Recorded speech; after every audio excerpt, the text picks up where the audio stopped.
Hey everybody, thanks for being here at the Canary Crime News Talk live stream, pre-stream. We're doing it. Some of you may have noticed, well, maybe you did, maybe you didn't, because some of you aren't getting the text messages, even though you requested them. It's not my fault. It's up to the government or whatever organization makes me register that phone number. That is still in the process. But if you did get the text message, you got it a little early. Sorry about that. Accidentally just hit send. So we're here now.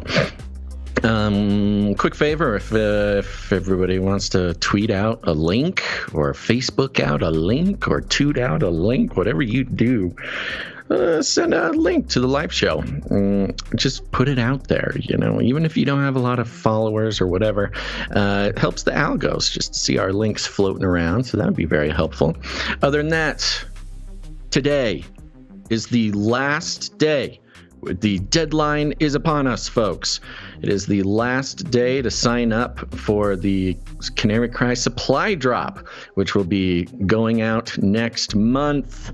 So sign up today before 11:59 p.m. Pacific Standard Time. So, if you've been waiting, if you just haven't really thought about it, whatever the case may be, now's your time. Go sign up for the supply drop. And, not only is it just for you, for fun, to get the cool stuff we make, to be connected to the community of Canarians around the world, to have some cool gear, helpful gear, funny gear, all the cool stuff. But also, it's pretty much essential at this point for the survival of this show is for people to sign up for the supply drop. So become a producer, support the show, canarycrysupply.com. I will be dropping the link probably a couple times throughout the show. That goes directly to the supply drop sign up page. And, click on it and sign up. It's the only way that we're able to stay alive, both metaphorically for the show and physically for our human bodies. So here I go. I'm putting it in the chat. Gons, are you good? Everything good? Okay. Gon says he's ready, guys. So we're going to go ahead and start the show.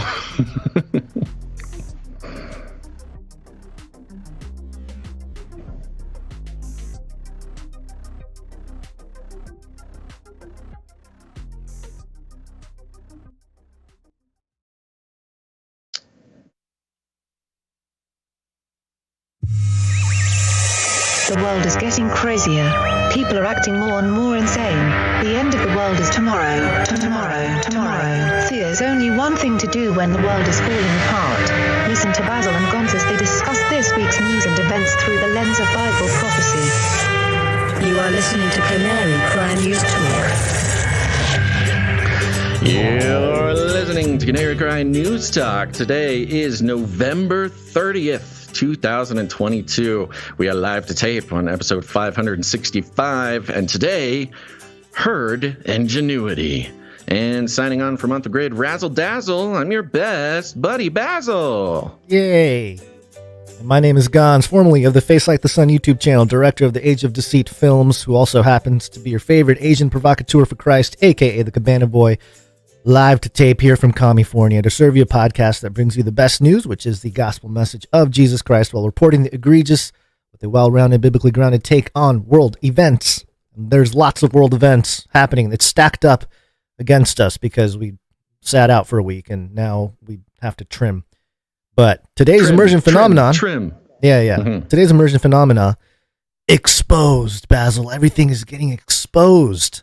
Oh my goodness. Central banks, politicians, photographers. It's so frequently and with such surgical precision, it's almost like it's on purpose. Yeah, something like that. Yeah. Yeah. All right. Well, we got a great show for you today. We're going to be revisiting some things we missed over the Thanksgiving break and giving, hopefully, as comprehensive of a rundown as possible on some super current events. But before we do that, Gons, you want to hear a rundown? Oh, look, here's Basil. Let me bring you up to speed. That's right. And just for all the content moderators and censorship managers out there, be they robots or humans, everything you hear on this show comes directly from the mainstream corporate news media. We do not claim to be experts on healthcare, geopolitics, military strategy, corporate law, or the moral and ethical implications of any of these topics, nor do we implicitly or explicitly support or subscribe to any sources or narratives containing misinformation, disinformation, or malinformation, as defined by the Department of Homeland Security. But we do have some things to say. Well, we're going to start off with as comprehensive of a rundown as we can on the Balenciaga situation, as well as some connections to some current events regarding the ongoing Epstein saga. Then we'll be checking in with the robots with the FLIPPY update. Of course, a little update on the San Francisco situation and Japanese spider robots going to be spying on you in such an unnecessary way. Then in the first block, we're going to be talking about Russia, Ukraine, New World Order. What does it mean? The armaments of Taiwan and Ukraine, the battle between them. Where are these resources going? And then, of course, the heroic Ukrainian Geek Squad. We'll be talking about them as well. Second block, we got updates on the monkeypox. We got updates on super sort of reckless scientists who are setting us up for what all the elites have told us is going to happen next, which is, I don't know, could it be another pandemic? We'll tell you what is going on.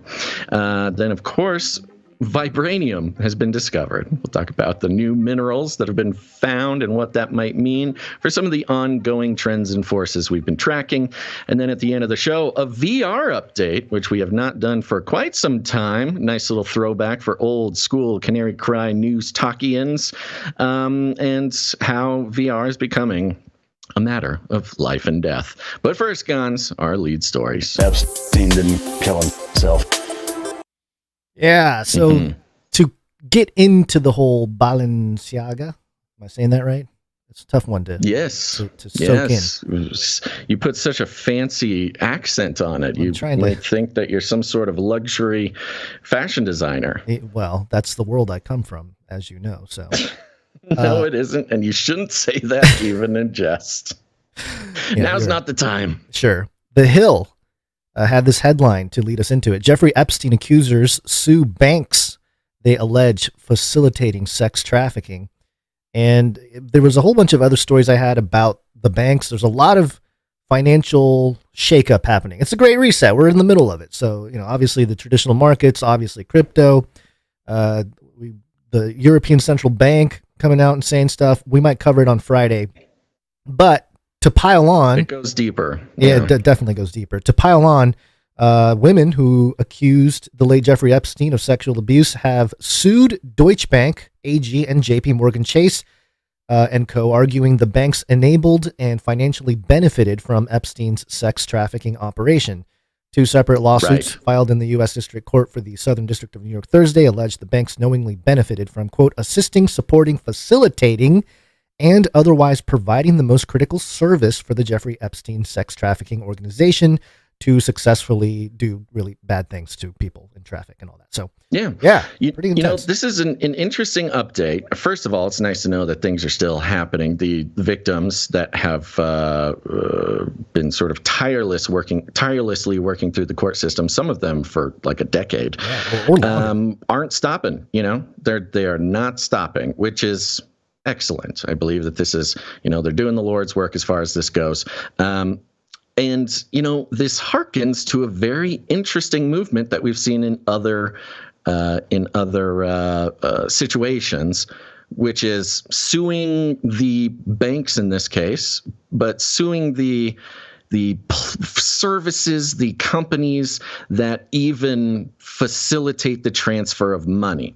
Now, you might come to mind, one of these interesting versions of this was in the Canadian trucker protests. Right. It was kind of the first sampling of, at least here in the West, the powers that be using the ability to transfer money as a weapon against, in the truckers' case, what they thought was dangerous, national security issues.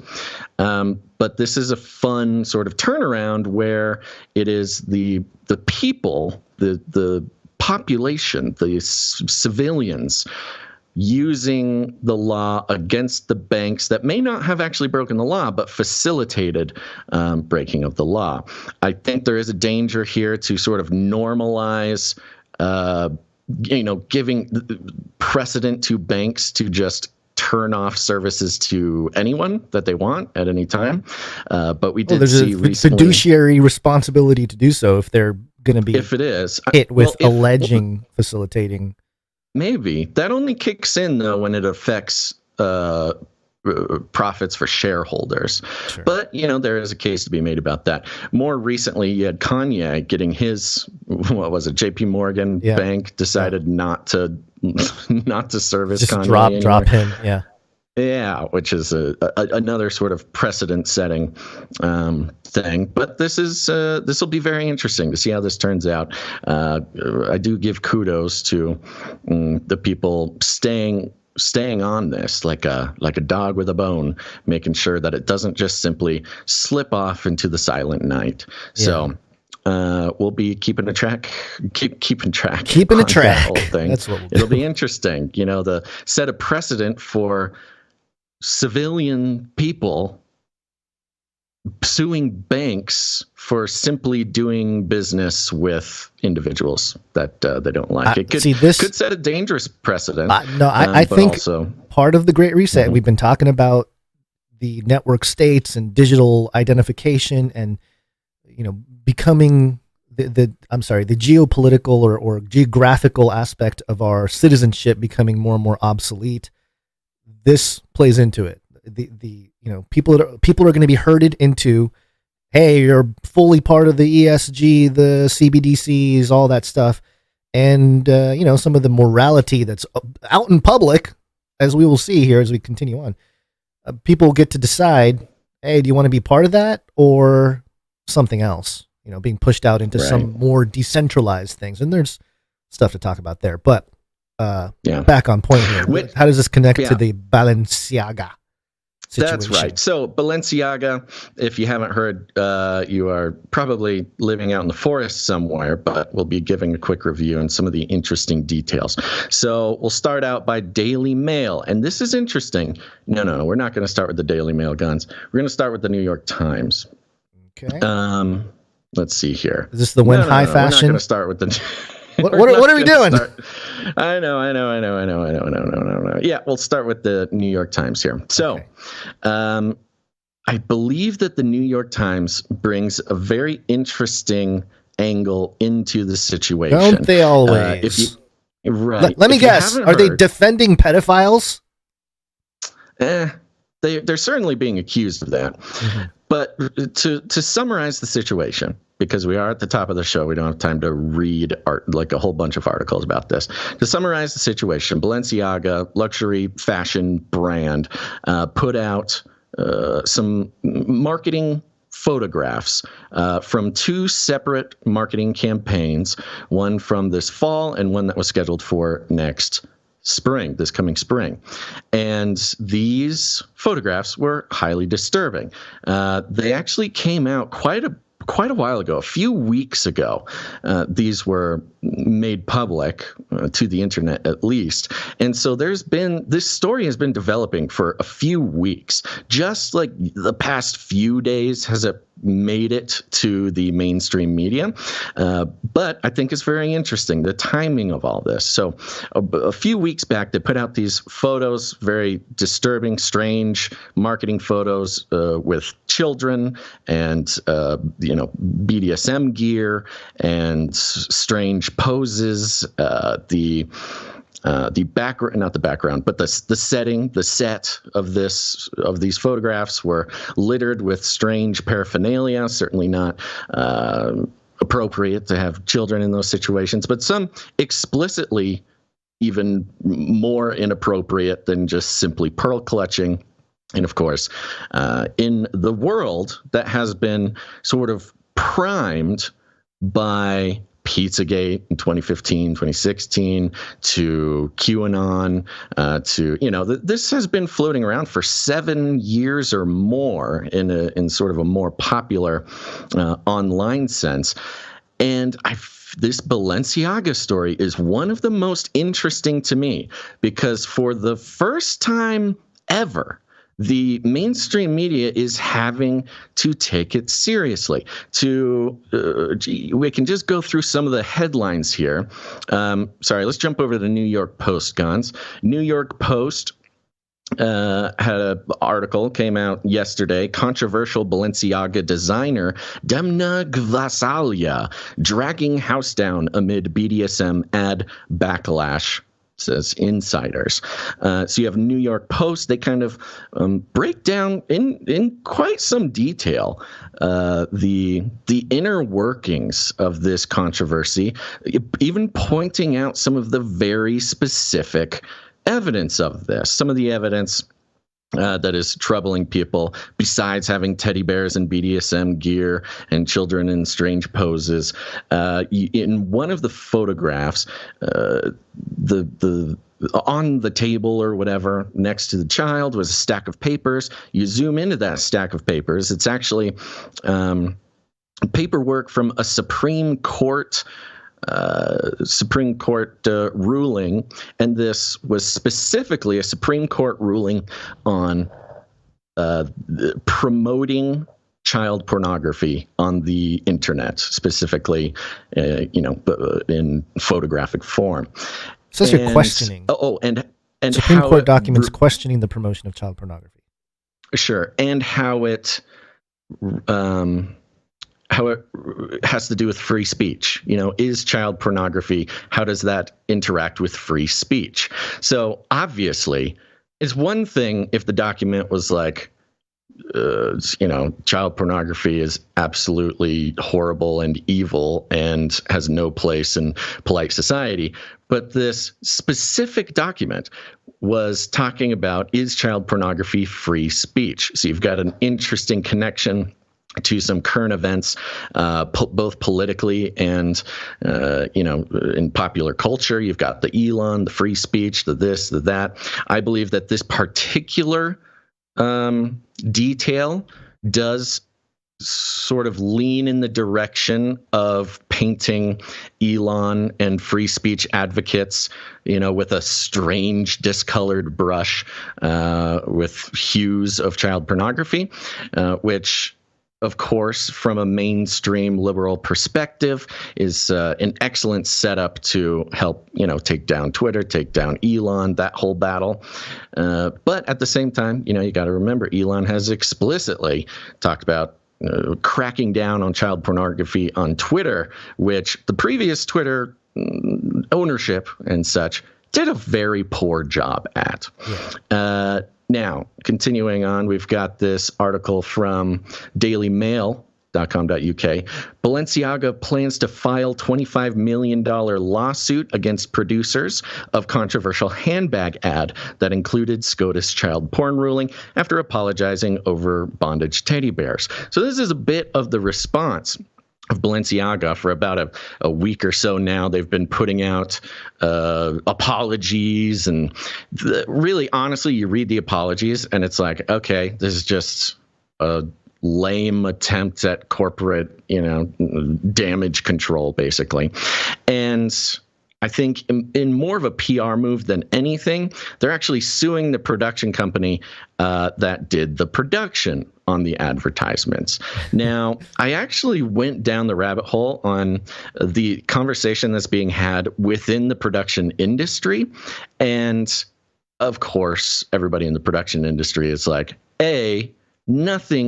nothing whatsoever gets out to the public from these things without 100% sign off, not only from the creative leads over at Balenciaga, but also the legal team, the executive leadership. It's just impossible to think that suing the production company is anything but a sort of smokescreen. However, anybody on set or during the planning phases of this shoot should have known better. They should have walked said off. Something. Yeah. They should have, not necessarily redeeming the production company or necessarily defending them in a moral way. Definitely every single person on set would have had the opportunity to, if not, change it or try or, escalate the situation to the top. Yeah. Or start asking questions at the very least. This is, you and I are both, our history, we met as tech people at a church. Yeah, we both have experience in the production side of things.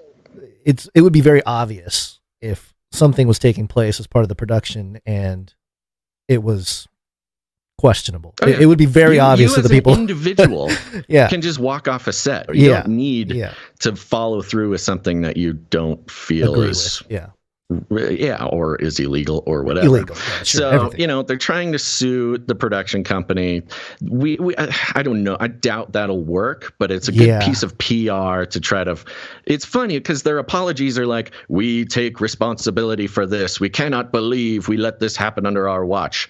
But we're also suing someone else because it's their fault. It's like, that's not what taking responsibility means. That really bothers me, though, as a multi-year tech and just doing production, because oftentimes when you're tech, the sentiment is you sort of, if everything goes right, then you don't get any credit. You just did your job. But if something goes wrong, it's your fault. It's the people, the tech people messed it up, So it's at best you're forgotten. Right. At worst, you get the credit when something goes wrong. Right. Exactly. Yeah. So that's not surprising. That's a pretty normal tactic for a group like Balenciaga. However, as people are discovering and is making it into the mainstream, Balenciaga kind of has a history of these sorts of things. Now, of course, for people like us and our listeners and our colleagues and everything, hearing about a high-end, elite fashion brand using the imagery of pedophilia is nothing new and not surprising whatsoever. But in this case, what is surprising is the way that the mainstream media is talking about this. So now I want to head to the New York Times. And of course, the New York Times is kind of like the only outlet, at least attempting to say, guys, this is no big deal. Trying to use their propagandistic skills, put it to use here. And a couple interesting points. NewYorkTimes.com, when high fashion and QAnon collide. When worlds collide. This is a dead giveaway immediately to what is to follow, because none of the other mainstream outlets, by the way, Fox did a bunch of reporting on this too.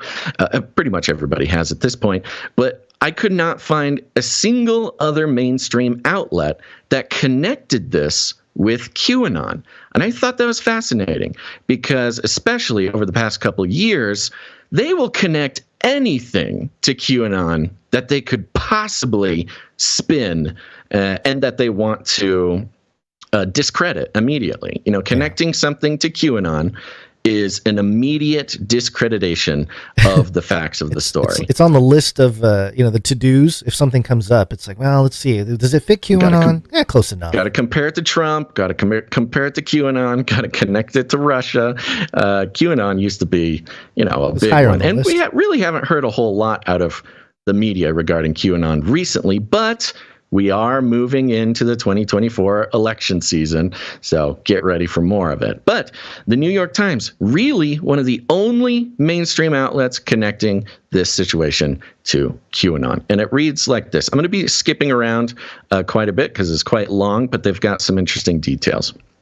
But I'll open up with the article here. Ever since Dima became artistic director of Balenciaga in 2015, the storied brand has become a lightning rod for controversy, often intentionally so. So starting off with just, hey, yeah, man, this is just what these guys do. They're marketing geniuses. They're trolls, man. They're just challenging what fashion is. They do this on purpose. Yeah.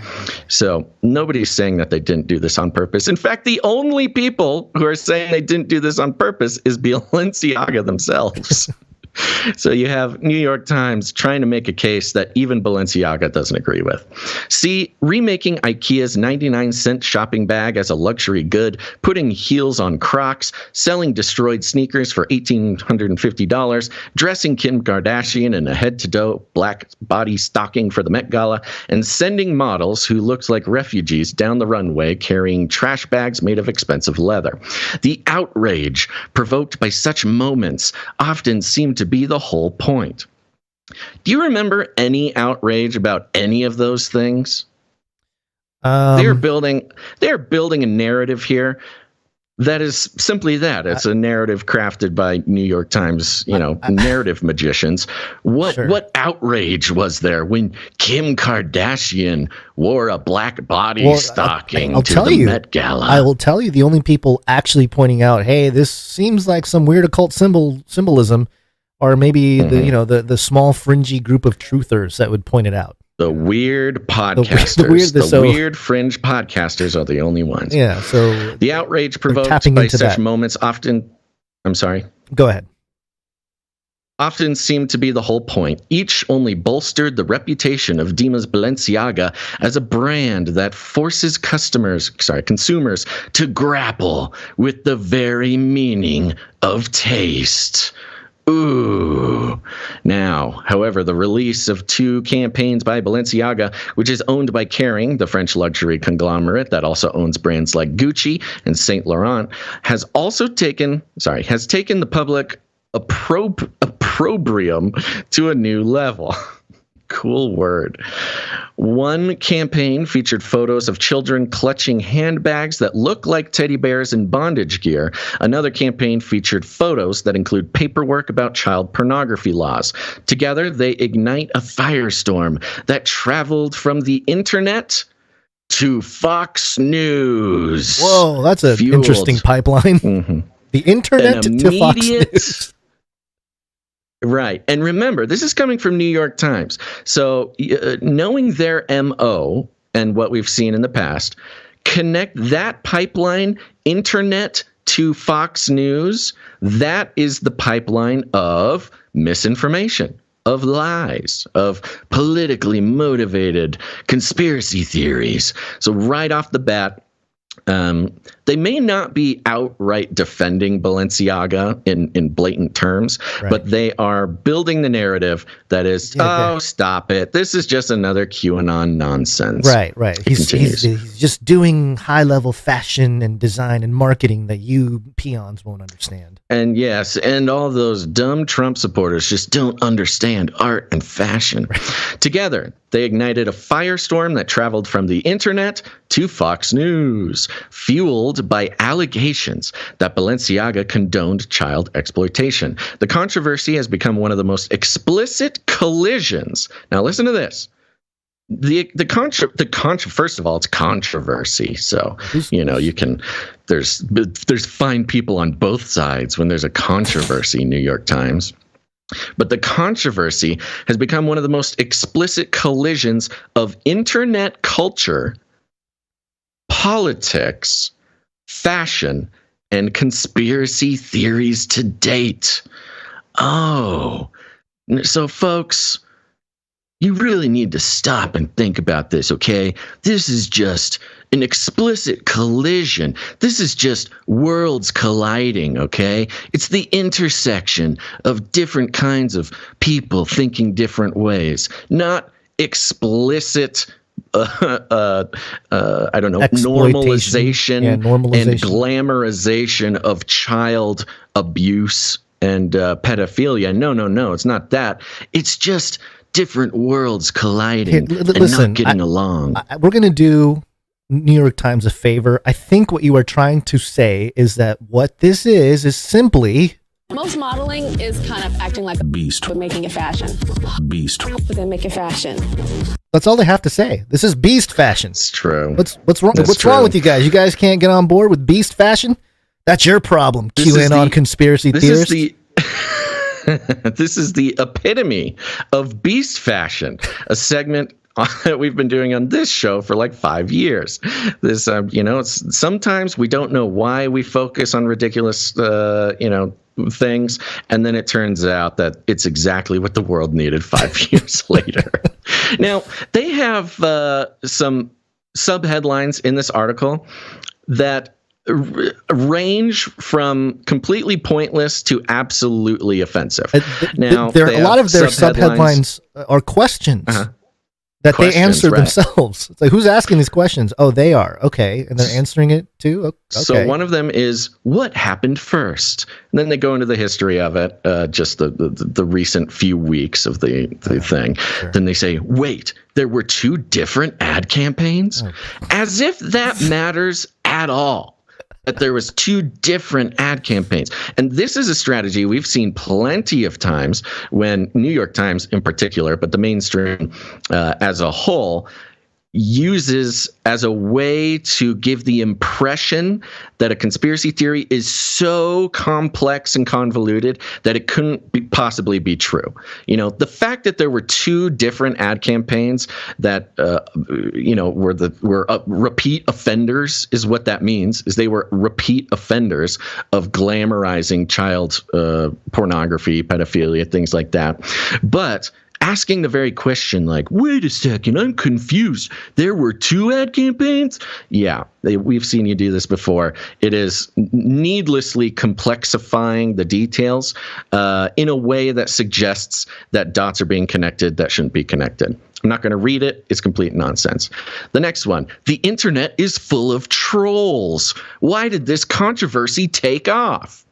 Again, the very questioning of the idea that a worldwide luxury brand that markets and sells explicitly to the elites of the world, asking why a company like that would promote child pornography and pedophilia, is simply the most offensive strategy that they could possibly take in belittling the severity of the offense. And they do it all the time. I will read something real quick, because this is where they make the connection with QAnon. As online criticism of the campaign spread, the story was picked up across right-leaning media outlets. Again, discrediting the story right off the bat, including the New York Post and the primetime Fox News show Tucker Carlson Tonight. So if Tucker talks about it, then you know it's just some crazy conspiracy theory. The show has helped to publicize and mainstream, talking about Tucker, who talked about Balenciaga, the show has helped to publicize and mainstream QAnon, the internet conspiracy theory that a group of Satan-worshipping elites who run a child sex ring are trying to control our politics and media. I will give them credit here. This is the first time I've ever seen mainstream outlet actually quote the definition of QAnon instead of trying to articulate it themselves and doing a very poor job. They just took the quote straight from Tucker Carlson. Usually there's a reference to Hillary Clinton in basements and pizza shops. And right. stuff. QAnon this is how it's usually, and it's been described this way in the New York Times. QAnon is a conspiracy theory that Hillary Clinton ran a pedophile ring out of a pizza shop, right? That's usually what QAnon is wrapped up in. But taking the quote straight from Tucker Carlson actually did a pretty good job of summing it up. A group of Satan-worshipping elites who run a child sex ring are trying to control our politics and media. I don't think we could really argue at that description. Quote, here, you have a major international retail brand, this is still quoting Tucker, promoting kiddie porn and sex with children, Mr. Carlson told viewers on November 22nd, and not promoting it subtly, but right in the open. Which is a pretty reasonable way to describe it, right? But the fact is the New York Times, and they're quoting Tucker Carlson, is obviously aiming to discredit the whole, not discredit any sort of theory, but discrediting the very idea of being uncomfortable with what Balenciaga did. They're trying to socially engineer the masses to believe that this is not morally apprehensible. It's more like, oh, it's just marketing. It's a cultural art, and it's cultural, and it's part of the culture war. Right. You know, it's the bad guys in the culture war who are freaking out about this. So if you freak out about this, you're taking the side of the bad guys in the culture war. You know? You're a troll if you take this. Exactly. QAnon troll. The troll thing is a good point too, because that's just discrediting it in the way of, you're just making a big deal about it because you want to make people mad. Right. You're just some sort of scoundrel. But, you know, it's what people do when they're cornered, right? They start blaming things that don't make any sense. That's kind of what the New York Times is doing here. But it's been interesting to watch New York Times in the last few weeks, especially with the way and a lot of mainstream have treated Sam Bankman-Fried and his situation, and they're kind of, you know, painting him as, oh, he's just a guy, he messed up, you know, whatever. Similar here, where they're not really defending Balenciaga like fully, but they're kind of like, yeah, but look, it's these other people that are freaking out about it. So that's exactly right. And that says a lot about the actual facts of the story. Yeah. The New York Times cannot even refute any of the facts of the story because the facts are there. They're on record. Everybody sees them. They can't come out and say, Alex Jones, a notable conspiracy theorist, presented baseless claims. Notice the word baseless doesn't appear anywhere in this article.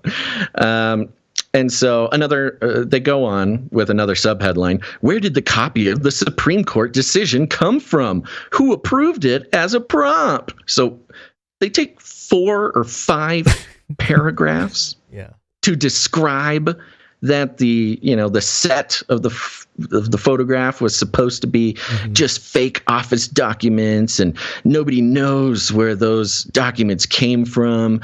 Oh, we took the props from another television show, and so we didn't even know what was going on in there. Yeah, it's pretty.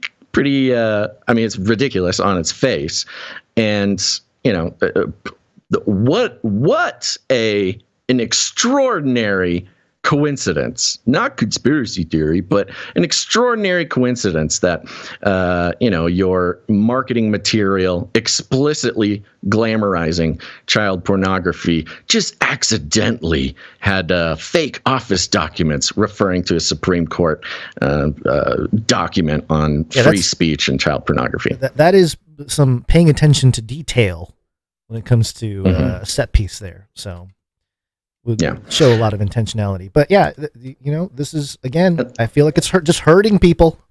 People into, are you for this or against this? And these issues, they are extremely divisive on a moral moral grounds. So, and as it becomes mainstreamed, people are really going to start making decisions about where they're going to spend their time online or whatever. And it's going to be interesting to watch as things are, resetting. And here's what this is. There are times when we report on the mainstream, reporting things like this, deconstructing, analyzing what they say, how they report things, how they frame things.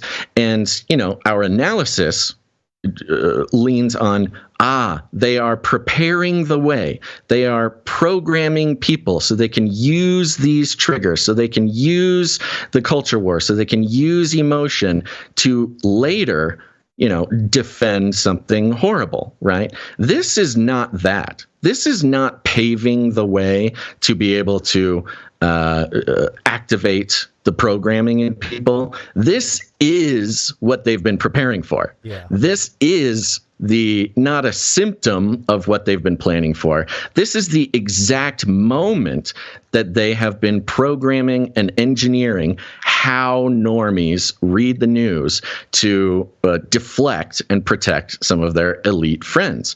So, oftentimes we're like, oh, see how what they're doing this, what they said there, the tools they're using, they're doing this to prepare you to accept something later. That is not this. This is what they've been trying to prepare the main the society as a whole. This is the activation of that programming, and it's so blatant, it's silly. Now, just to wrap it up here, one of the sub headlines is Balenciaga also suing the photographer of the gift shop campaign? That is a stupid question. Who cares? Why? It's so specific. We already know that they're suing the production company. Why would it even matter if they are also suing the photographer? You'd think, well, that's probably wrapped up with the production company. Well, in this case, they really wanted to point it out because the actual photographer is a guy named Gabriel Galimberti. And Gabriel Galimberti is famous. Now, I knew about this guy because I follow National Geographic on Instagram. And on Instagram, National Geographic has posted some stuff from this guy. He works with them all the time.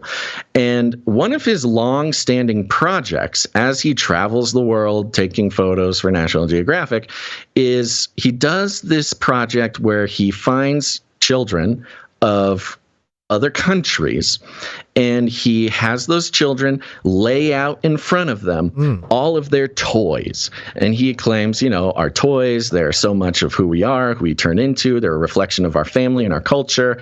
A children's toys. It's actually a fairly interesting project, but this whole situation has really put a bad taste in everybody's mouth about it. So for years, he's been taking pictures of children in all sorts of countries. They lay out their toys. They stand there. They look very proud, showing off their toys to this American photographer, and he takes their picture.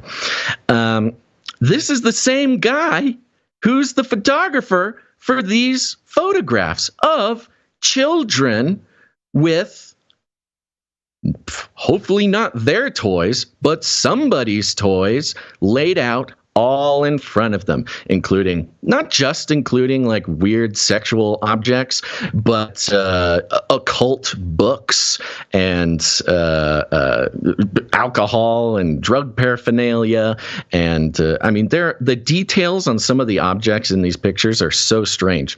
There is caution tape, a roll of caution tape that had Balenciaga on it, but it had two A's in Balenciaga, so it looked like Bale, which of course, is connected to sacrifice of children, etc. There's books left in these scenes that are art books filled with images of children missing limbs and covered in blood. It's just horrific. And the context of the photographer who has been spending like 10 years or something taking pictures all around the world of children with their toys makes this extraordinarily disturbing. But this is what New York Times has to say about Gabriel Galimberti. It says, is Balenciaga also suing the photographer of the gift shop campaign? No, period. No, they're not suing this guy. Mr. Galimberti had nothing to do with the garde-robe campaign. Except for he took the pictures, but had nothing to do with it. He also didn't... Right? He's just the guy who pressed the button. Anyone can push the button. I mean, come on. It's just a camera. Anybody could push the button. And it's also, copying his exact style of his 10-year project, taking pictures of children with their toys. But his Toy Story project. Nothing to do with it. Yeah. He also did not make the decision to feature children with their bear bags in the gift shop campaign. What? Okay. Yeah, he didn't make the decision. Duh. That's like, hello. No, that's his shtick. That's people come to him for the children and the photos. So that makes no sense. Here's his defense. He said that Balenciaga had told him the theme of the shoot was punk. Yeah, so he shows up on set. There's a child surrounded by inappropriate objects and in strange poses and weird, documents about child pornography. And he looks at that and he says, "What's going on here?" I don't know. And they're like, "It's just punk, bro. Aren't you cool? What? You're not punk rock?" He goes, "Okay, all right. Sure, I guess this is what punk is." No, they're letting this guy off the hook. Balenciaga, in its November 28th statement, said, quote, "Our plush bear bags in the gift collection should not have been featured with children.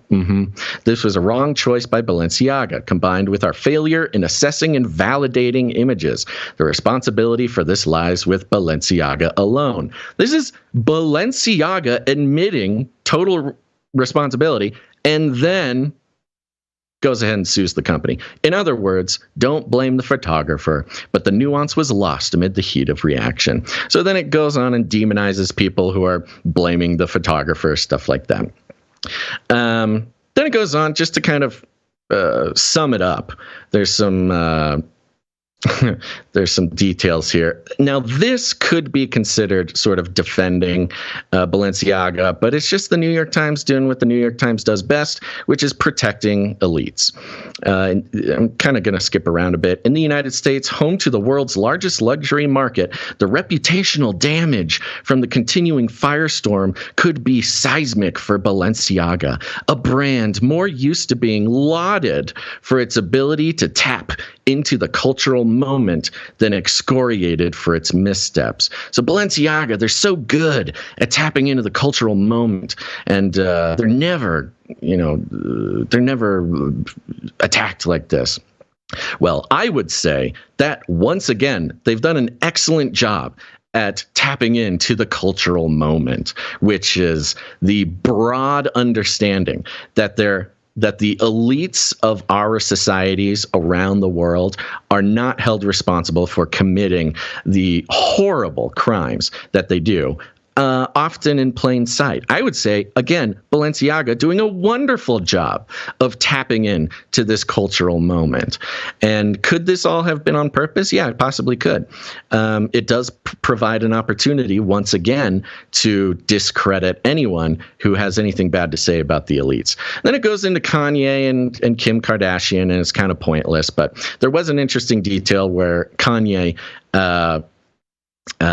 he actually represented Balenciaga for quite some time, but then, well, it says here, Balenciaga terminated its professional relationship with Ye days after shooting the gift shop campaign last month. This was in October, because of the rapper and fashion designer's incendiary and anti-Semitic comments made during and after Paris Fashion Week. Even so, Ye mentioned the controversy over Balenciaga's campaigns on November 26th while speaking to paparazzi. Quote, "You don't see no celebrities talking about the Balenciaga situation," he said. So, of course, Kanye wrapped up in this whole thing. There is something to be said about Kanye, I don't know, getting kicked off before any of this started and having no problem criticizing them, bringing this kind of conversation, but I'm not going to give him that much credit. Then it talks about Kim Kardashian, which nobody cares about. So that is the New York Times doing their best to not quite step over the line and actively protect or explicitly protect pedophilia, but indeed, they are doing their best to reduce the situation. Sorry, that review was not as short as I was hoping, but there was a lot of stuff in there. And with that, Gons, it's Wednesday. Is it? I think it's Thursday now. You went pretty long there, buddy. Thank you. You had a lot to say about it. It is Wednesday, Let's go. my dudes.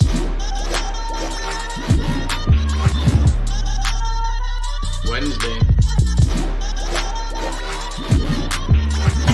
Hey guys, know what day it is? It's Wednesday. It's time for the Canary Cry News Sucker. Yeehaw! It is Wednesday, my dudes. It is Wednesday, my dudes.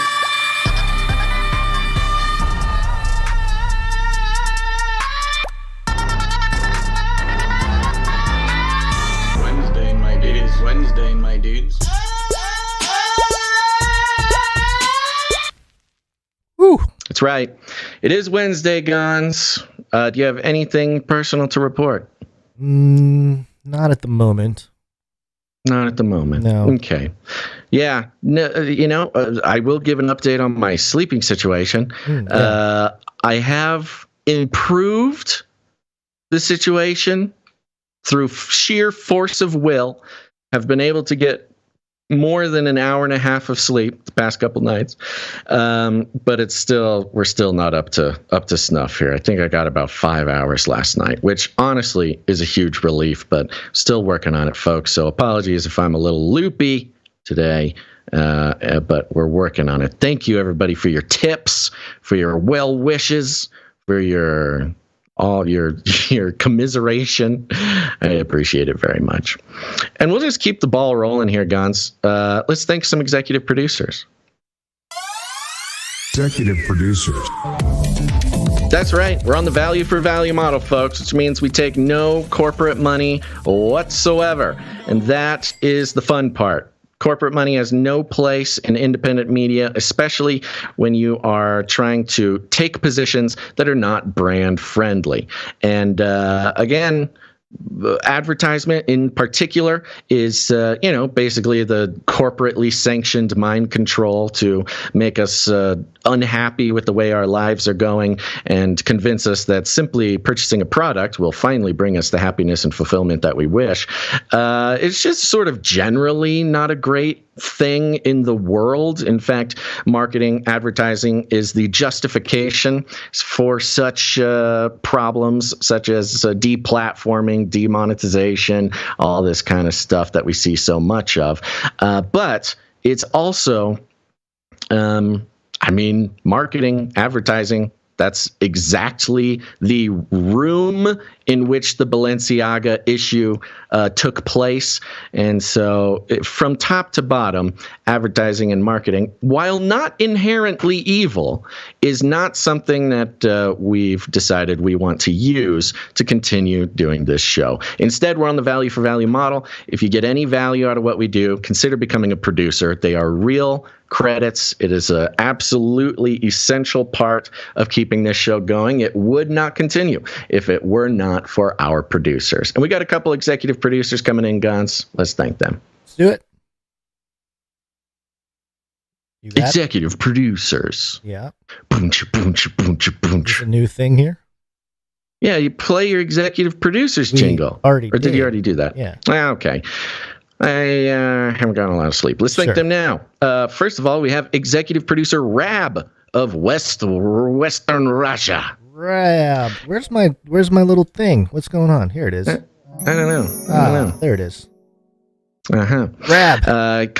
Rab comes in with 11111. Nice. And he says, "Hello, comrades. This is I, Rab of Western Russia. This is secret communicate to Basalinsky.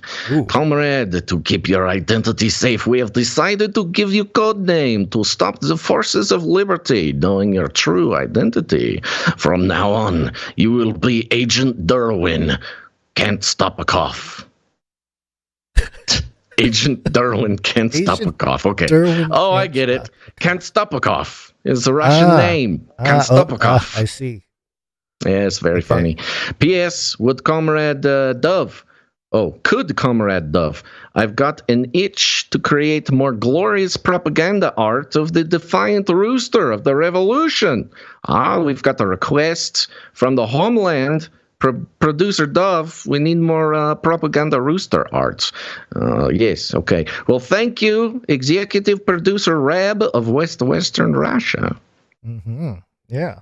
Mm-hmm. Sorry, I got sucked into a rabbit hole. Where'd you find this? Thank you, Rab of WWR. Western Russia. Thank you. Oh, good. My hard drive is full, so my recording stopped. We'll have to change my scratch disk. I will do that in a moment. Next, we have executive. I can't get out of the the accent. Your Russia has been activated. It's taken over. Yes, my code phrase. Next up, we have executive producer Dustin H. coming in with $133. Thank you very much. Thank you, Dustin H. Oh, does that make you Illuminatus? I suppose it does. Yes. Illuminatus. Thank you very much. Executive producers Rab of Western Russia and executive producer Dustin H. No note. No note. Did we play the? Now I'm losing my mind. Did we play the little jingle for Dustin H? No. No, we didn't. Where'd you find this? What's happening? Mm-hmm. What's happening to our brains? Maybe we're reading we have too a much lot news. of things going on. Yeah. We have been reading too much news. Okay, that's our executive producership for today. Thank you guys so much. We could not do the show without you. And real quick, Guns, I have a very quick announcement about the supply drop. Mm-hmm.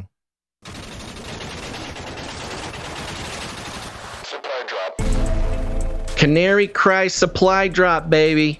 It is the deadline today for signing up for the Canary Cry supply drop. This is for producers who choose to produce the show for $33.33 a month. That's just $2.77 per episode. And it is these folks who are going a long way to help carry this show during, uncertain economic times. And it's the only way. And look, all of our producers are beloved and treasured, but the supply drop producers have been a huge help over the past few months. So we thank you very much. And today is the last day to sign up for the supply drop for the fourth quarter. We are coming up on the 1-year anniversary of the supply drop. It has gone so well. I do want to give a humongous shout out, of course, to producer Isaac for being the point man. Thank you, Isaac. And an enormous shout out to producer Ebony Blaze for her work on the Canary Cry calendar. Yes. And not only from you and I, Gons, to our Dame Ebony Blaze, actually, for so much stuff that she does for us, but she also is like the point person for the Canary Cry calendar, which is I've said it, I'll say it again, one of the most treasured items that we have ever made or had made for us.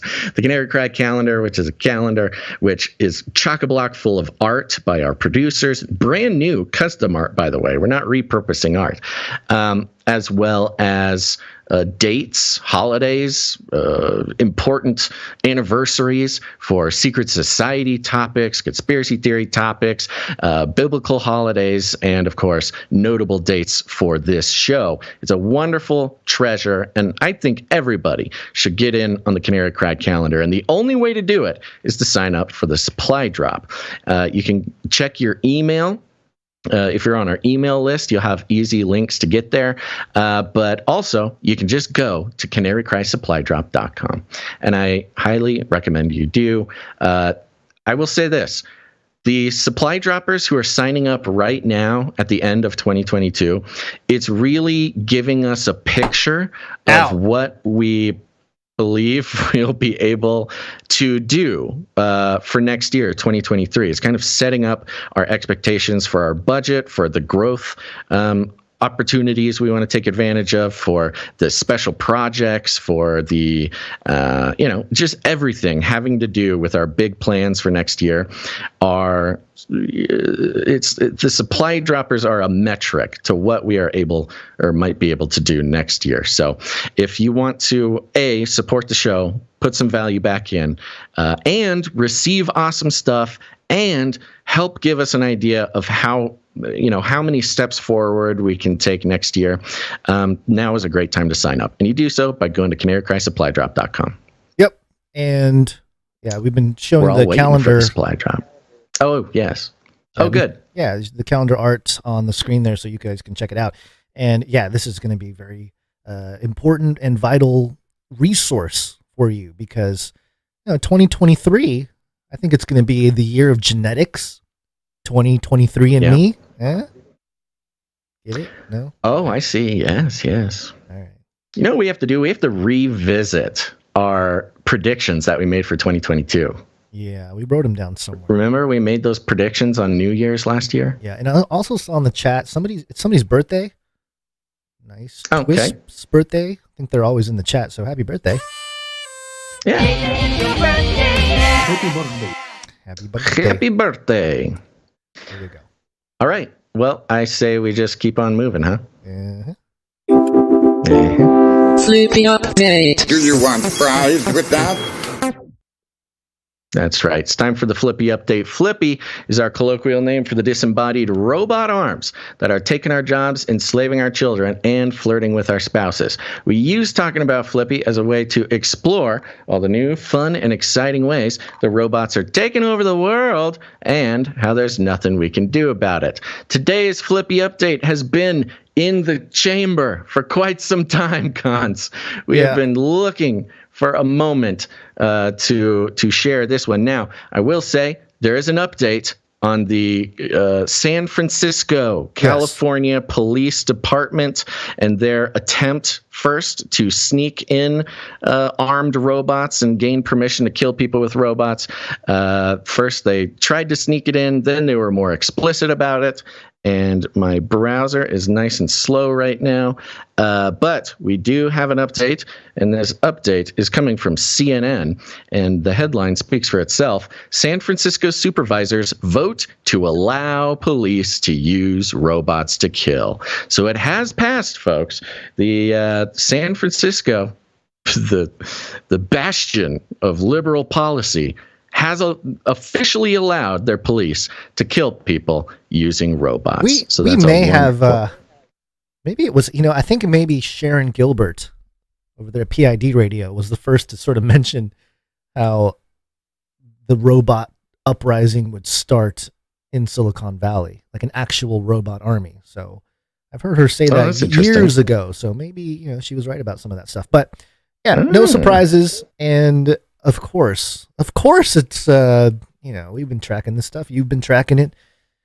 All the people listening out there too. So no surprises, but it really, here we go. And to mention, when I was talking to my church FBI point man, I may have mentioned it before, but he, as part of the SWAT team over there at the FBI, when they do roundups and stuff, he said that the robots that go in was a complete game changer in terms of safety and precautions and everything else. So I'm not surprised that, it would come to the police force here, seeing it's been very useful for, organizations like the FBI and others.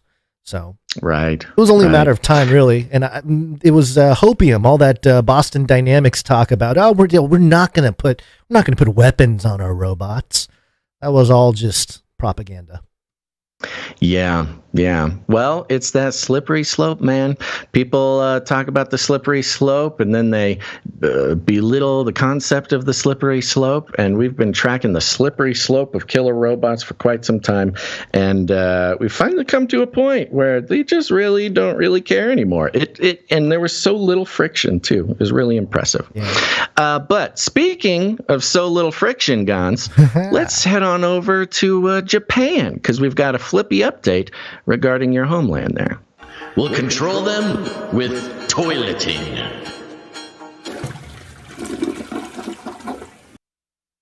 Indeed, they will control us with toileting. Today's Flippy update comes with IoT World Today. That's Internet of Things, worldtoday.com. The headline, Robotic Spiders. Wonderful. Robotic spiders. It's off to a great start. We don't have to. No more analysis. That's all we need to say. Robotic spiders. Robotic spiders inspect Japanese sewers. That's right. Add a boy, my homeland, making Sewer good use of those brains. Could not stop at testing sewer water for all sorts of nasty things. No, we had to put robot spiders down there. So if you're in Japan, next time you're in Japan, using the toilet there, make sure to take a peek down the pipe before going for it. It goes like this: a troop of spider-like crawling robots are set to take to Japan's sewers for maintenance and inspection work. Of course, inspection work, I'm sure. Inspecting people. Mm-hmm. As the nation's construction industry grapples with ongoing labor shortages. So, of course, in the context of not enough humans, we got to get the robots on board.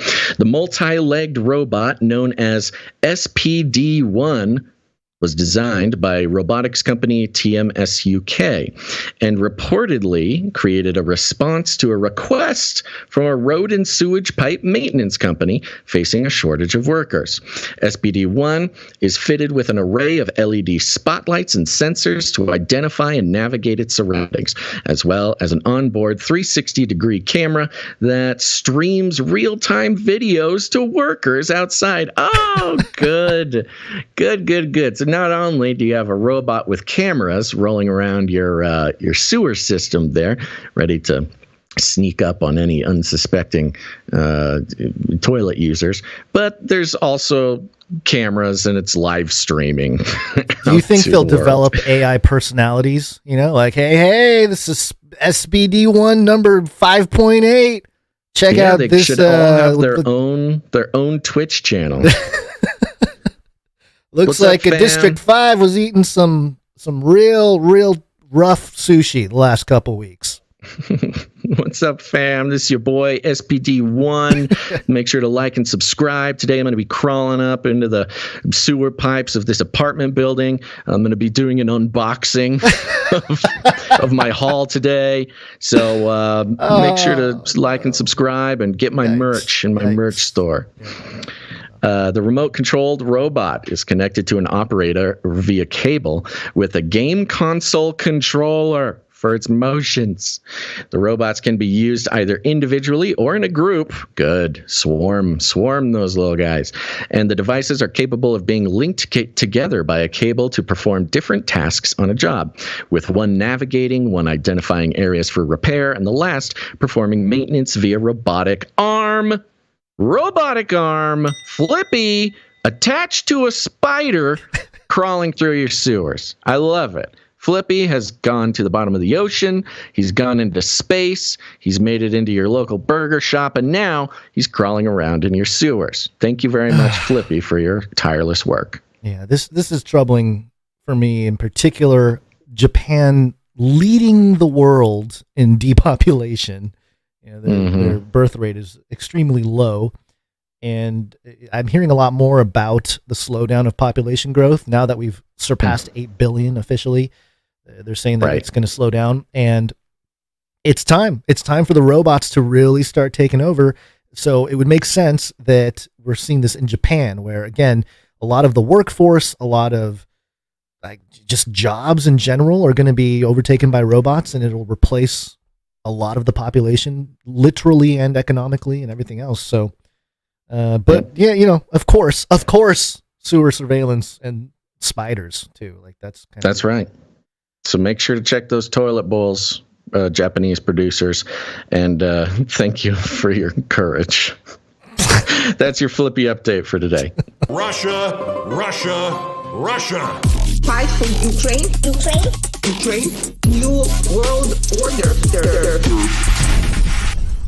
Okay, so we have a story here from the Wall Street Journal, and the headline: U.S. effort to arm Taiwan faces new challenge with Ukraine conflict.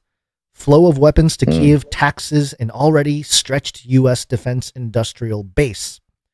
Okay, so, there's been a lot of news that, obviously, just throughout the year with Ukraine, Russia, the situation, there's lots of details to be looked at and investigated. But this one in particular was interesting because it speaks to the role of the military-industrial complex and where things are financially, and it just seems like everything is so topsy-turvy as part of the Great Reset. It's fascinating to see the tensions and the overbooking, maybe, but also the tactics that the U.S. government and the military-industrial complex takes in helping out the world. So here's what it says. Washington, U.S. government and congressional officials fear the conflict in Ukraine is exacerbating a nearly $19 billion backlog of weapons bound for Taiwan, further delaying efforts to arm the island as tensions with China escalate. The U.S. has pumped billions of dollars of weapons into Ukraine since the Russian invasion in February, taxing the capacity of the government and defense industry to keep up with a sudden demand to arm Kyiv in a conflict that isn't expected to end soon. The flow of weapons to Ukraine is now running up against the longer-term deals or longer-term demands of a U.S. strategy to arm Taiwan to help it defend itself against a possible invasion by China, according to congressional and government officials familiar with the matter. The backlog of deliveries, which was more than $14 billion last December, has grown to $18.7 billion, according to congressional officials and others familiar with the matter. Included in the backlog are an order made in December of 2015, 7 years ago, for 208 Javelin anti-tank weapons, and a separate one at the same time for 215 surface-to-air Stinger missiles. None of them have arrived on the island, according to congressional sources and people familiar with the matter. They keep saying that. So there, we can go further into some of the details. This is important. The weaponry is part of Washington's porcupine strategy to arm Taiwan in a way that raises the cost to China should it decide to invade. So it's kind of an economic tactic, I suppose, against China. That's the interesting part about this is, of course, we're sending literal weapons over to Ukraine, mostly older stockpiles from the U.S., right? But Taiwan has actually purchased weapons from us back in 2015 that still haven't been delivered. And that particular weapon, the Javelin, that is infamously the one that we are depleting our own resources of to send over to Ukraine. We got lasers now. We don't need these slow, clunky javelins. Right. Well, it's interesting. What you kind of alluded to there, the sale is on paper now. And they're talking about that porcupine strategy where they're really just trying to arm Taiwan enough so that China doesn't get any funny ideas. They don't get comfortable. Make it expensive, make it costly for China to invade or something. And having those weapons on paper is a really interesting way of doing that without actually having to send the weapons, because you can say, yeah, we sold a whole bunch of Javelin weapons to Taiwan, and here's the receipt. And so don't even try it, China, because look at all these weapons we sold them. And then we don't necessarily have to actually send the weapons because it's kind of this scare tactic. It's like on paper, it looks expensive to invade Taiwan. I think this is Asian hate. Quote, Taiwan would like to request that the weapons the U.S. sells to Taiwan be delivered as scheduled. General Wang Xinlong, the vice minister for armament at Taiwan's Ministry of National Defense, said last month. So, very cordial, very political, but firm. Mm-hmm. They're like, hey, can we have those things now we bought 7 years ago? We keep sending it to Ukraine. What is this, Asian hate? Yeah, right. Yeah, in May, when asked about Taiwan's announced plans to look at alternatives to the delayed howitzers, John Kirby, then a Pentagon spokesman, said Ukraine wasn't the cause of the backlog. Of course, Ukraine can never do anything wrong. It's their perfect country. Mr. Kirby said deliveries to Ukraine were drawn from existing stockpiles. Didn't you just say that what the Ukraine needed or what they asked for and what they bought was from the existing stockpiles? Yep, that's exactly right. We're just sending them our old stuff. And it's been interesting, too, because some of the reports coming out of Ukraine, who knows how legit it is, but the reports are, especially with these Javelin missile systems, that they're so old. They're our old stockpile that we didn't use in Afghanistan or something. Yeah. And they're so old that their Javelin missile systems are arriving and the batteries are dead. And like they're all like out of function. I don't know exactly how legit that is, but that's what some of the reporting has said. Yeah, some adapter company will make a good killing. You know, like, hey, you got to buy these adapters to charge these missiles. Don't know if you can get Javelin missile launcher batteries on Amazon. I'm sure that's where the governments can operate the black markets and, you know, make a little extra cash, is, you know, doing stuff like that. Anyway, executives at Lockheed Martin Corps, Boeing Company, and other defense companies say pandemic-driven supply chain problems have set back production for many systems and that they have struggled to keep up with orders even before Russia's invasion of Ukraine boosted demands. But somehow we just keep sending it to Ukraine and not to Taiwan. So, yeah. Interesting. And the tactic of, leveraging the future to conduct current activity, rolling out agendas, military or not. It seems to be one of the big reasons why we're in this mess we're in now, is all this debt, you know, and this is a form of debt, if you want to, you know, say it that way. It's sort of a, we sold it to him. We owe you weapons, Taiwan. Hey, don't worry, you know. And I'm wondering if there's a make good or something, if something gets out of hand, you know, like, hey, we never sent them to you, but hey, we're going to send, whatever, some high-level fighter things to defend you when China comes raining down on you or something like that. It's ironic because the electronics that go into those high-level weapon systems, the semiconductors that run the computers on these weapons are made in Taiwan. Yeah. And so you got to get the semiconductors from Taiwan, assemble them with U.S. companies, and then send the semiconductors back. And really, you know, our protection of Taiwan is all about semiconductors, because everything in the world uses, all the electronics use semiconductors, and Taiwan makes 90% of the semiconductors in the world. Well, Biden and Pelosi's CHIPS Act that they are so excited about, making investments to make our own semiconductors in the next 10 years in the U.S., that is explicitly trying to not rely on Taiwan.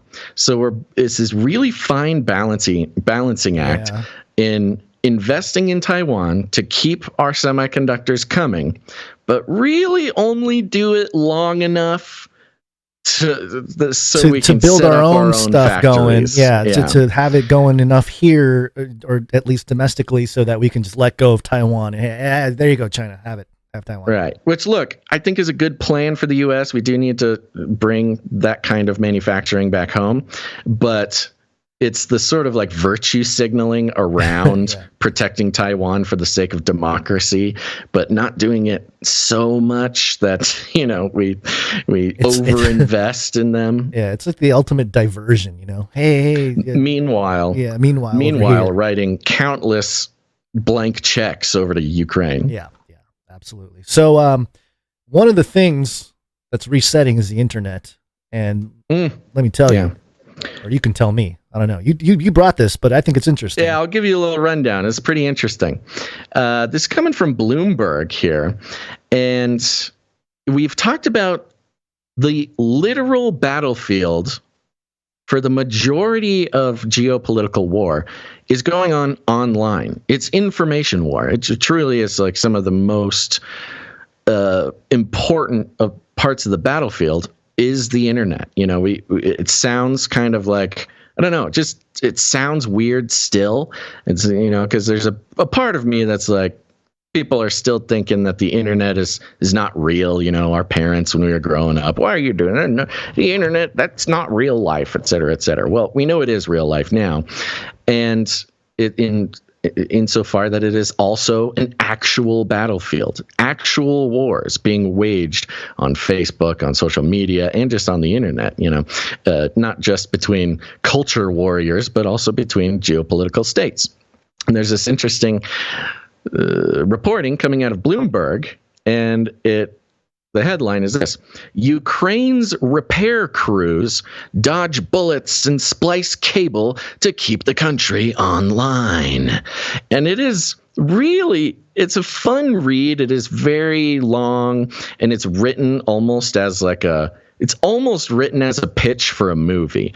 And what it is these teams in Ukraine, 50-year-old guys or older who worked for the telecommunications companies in Ukraine. They worked for the telephone company. They're just normal guys, driving the trucks to go install cable boxes and repair people's phone lines and stuff like that.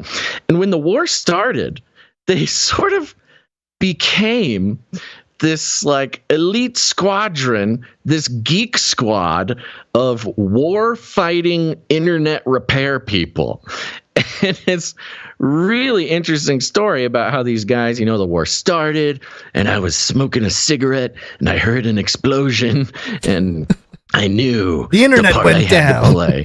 Yeah, the internet went down, and telling these really intense new stories. Cable. Yeah, telling really intense stories of these guys who just pile into a van and literally will drive onto an active battlefield with bullets whizzing. At least this is how it's reported. Who knows, if this is as literal as they're trying to make it sound. But they're talking about bullets whizzing past their heads and missiles flying overhead. And they go in there just so they can repair one little piece of an internet line that had gotten exploded by a missile. And these are all just like regular Joes who kissed their wife goodbye that morning and are on the battlefield putting the internet back together. Now, there's interesting things going on here because they're talking about wired internet and, where's Elon's Starlink, the whole Starlink drama. Starlink? Yeah, interesting. And I think, part of the reporting of this is to, it's really interesting. They make a really impressive attempt at don't take the internet for granted, because look what the Ukrainians have to do for internet. They have a whole squadron that just goes out and repairs internet things. So don't take it for granted, et cetera, et cetera. And it even goes in to how the internet is a super important part, not just of all war, but this war in particular. So these guys are sort of considered war heroes, which, look, it sounds like a crazy thing to do. And whether they're war heroes or not, that's not up for me to decide, but it sounds like a pretty stressful gig. So, I'm trying to figure out, of course, my highlights on this thing disappeared, so I don't have my highlights anymore. But it gets really deep into the personal stories of these individuals on these teams and the demands put on them by their country and how they, work harder than even some soldiers, and how specifically their work on keeping the internet up is winning the war. And they had this really fascinating part of the story talking about how information war in this day and age really is the way to win a war.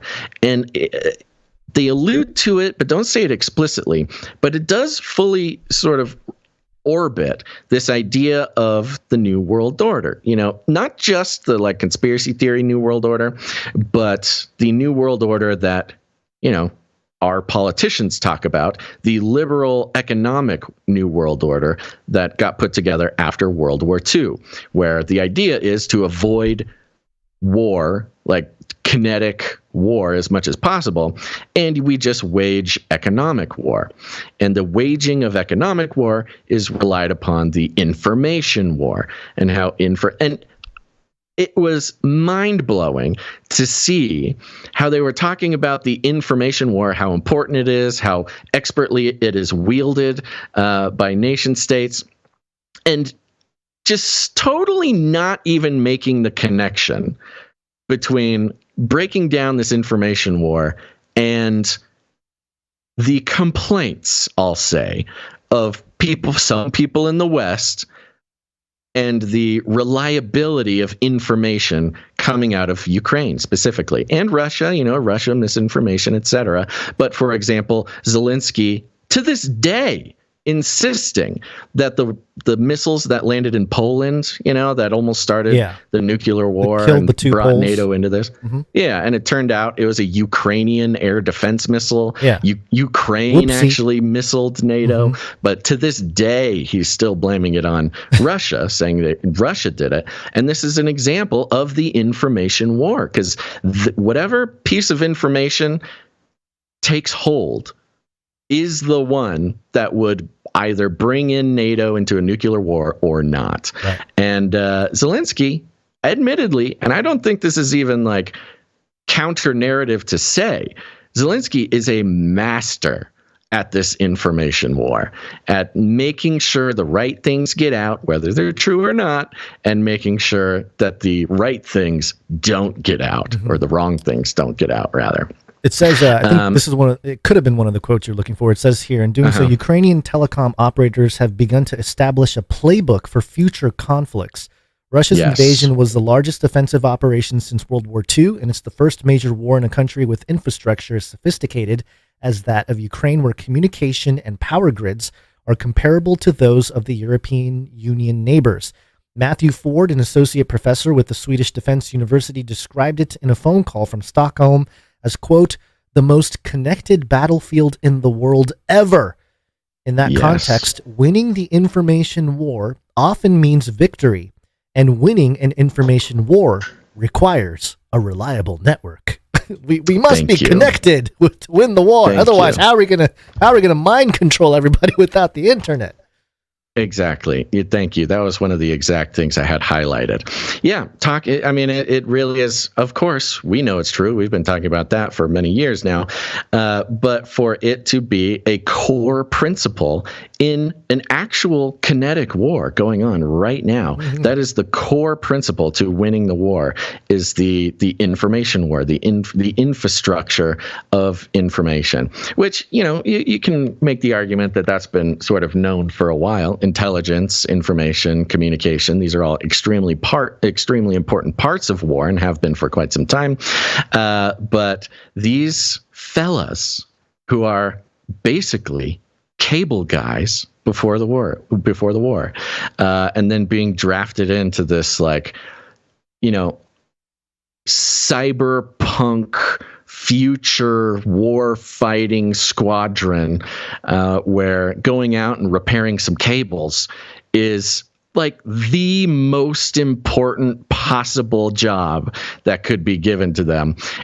And I just love that they're just like, yeah, this is George. George has been our cable guy for years, and now he's like the one thing standing between us and total annihilation. Well, they need to, before they pitch this to Hollywood, a few things need to happen. One of these people need to get killed, and then they need to have somebody, the son or something, develops robotics, like a whole robot army to do this, to maintain the internet. Right. And in the movie, his son, who's like into flying drones and stuff, or like into Boston Dynamics, he's like trying to get his dad, like, come on, this'll help. And his dad is like, don't get distracted with your toys.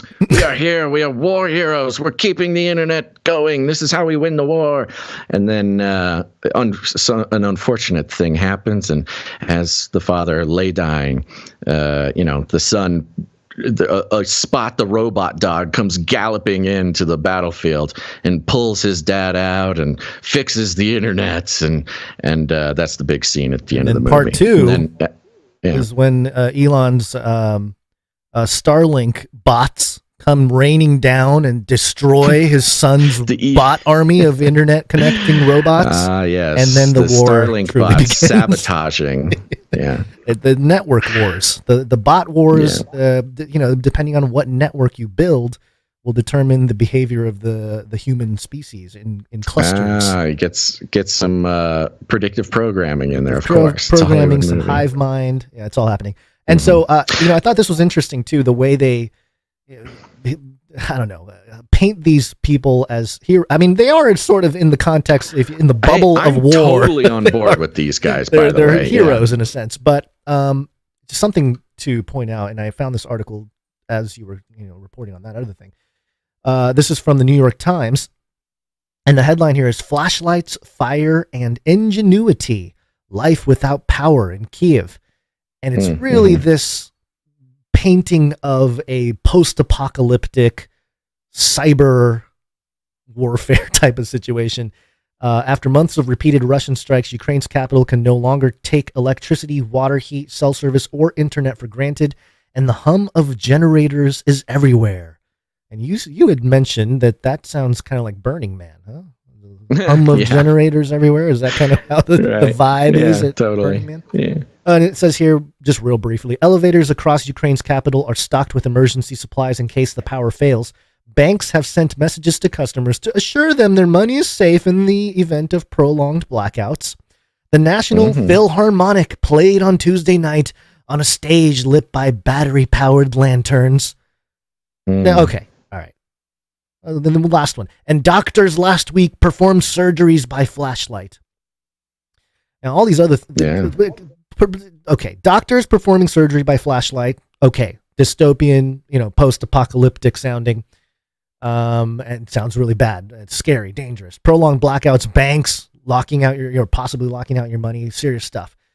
But the National Philharmonic playing on stage lit by battery-powered lanterns sounds like a pretty good, entertaining evening. Yes. It doesn't sound like sounds like a Saturday night in Orange County. It's kind of like an experience. Yeah. Come, we're doing the non-electric, truly unplugged. This is no Kiev. Speakers, no microphones. This is Kiev, a modern, thriving European capital of 3.3 million people. And now a war-torn city struggling with shortages of electricity, running water, cell phone service, central heating, and the internet. So it's interesting. They kind of provide the problem as sort of the, lacking internet. Internet being one of the most important aspects of survival of society. Right. And then in parallel to that, we have these repair crews as the heroes who are building the infrastructure as it crumbles. Yeah, totally. So anyway, all kind of coming together. This nice dystopian new world order that we all are watching unfold. It's pretty remarkable. I think when we started this, Basil, we were like, the new world order, it's real, it's legit, it's going to happen. But even thinking about myself 10 years ago, there was like a part of me that was like, I don't really want to see it necessarily. I hope it takes a really long time. Quicker than expected. I thought we were going to be like old men. I was like, hopefully. Like, we told you so. Yeah. Instead, we're just a few years later and we're like, oh, wow, this is all unraveling exactly how, not exactly per se, but just, very much so like the way we thought it would. So. Right. Yeah. Okay. Well, like that, all things coming together, Guns. It's time to have a party. Go to canarycry.party. There you'll find a tree of links that leads to everything from where to listen to the show, watch the show, how to produce the show, how to connect with us and the community.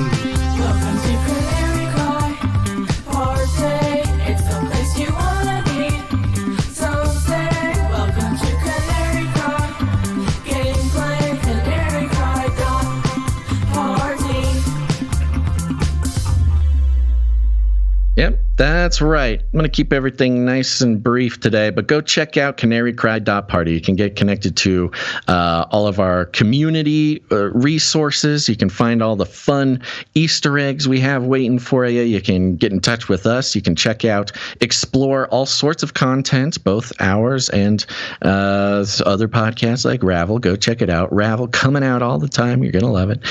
So go check it out, canarycry.party. You can also sign up for the supply drop over there and produce the show, which brings me to my next point, which is we're going to thank some producers. It's break time. Come on, take a break.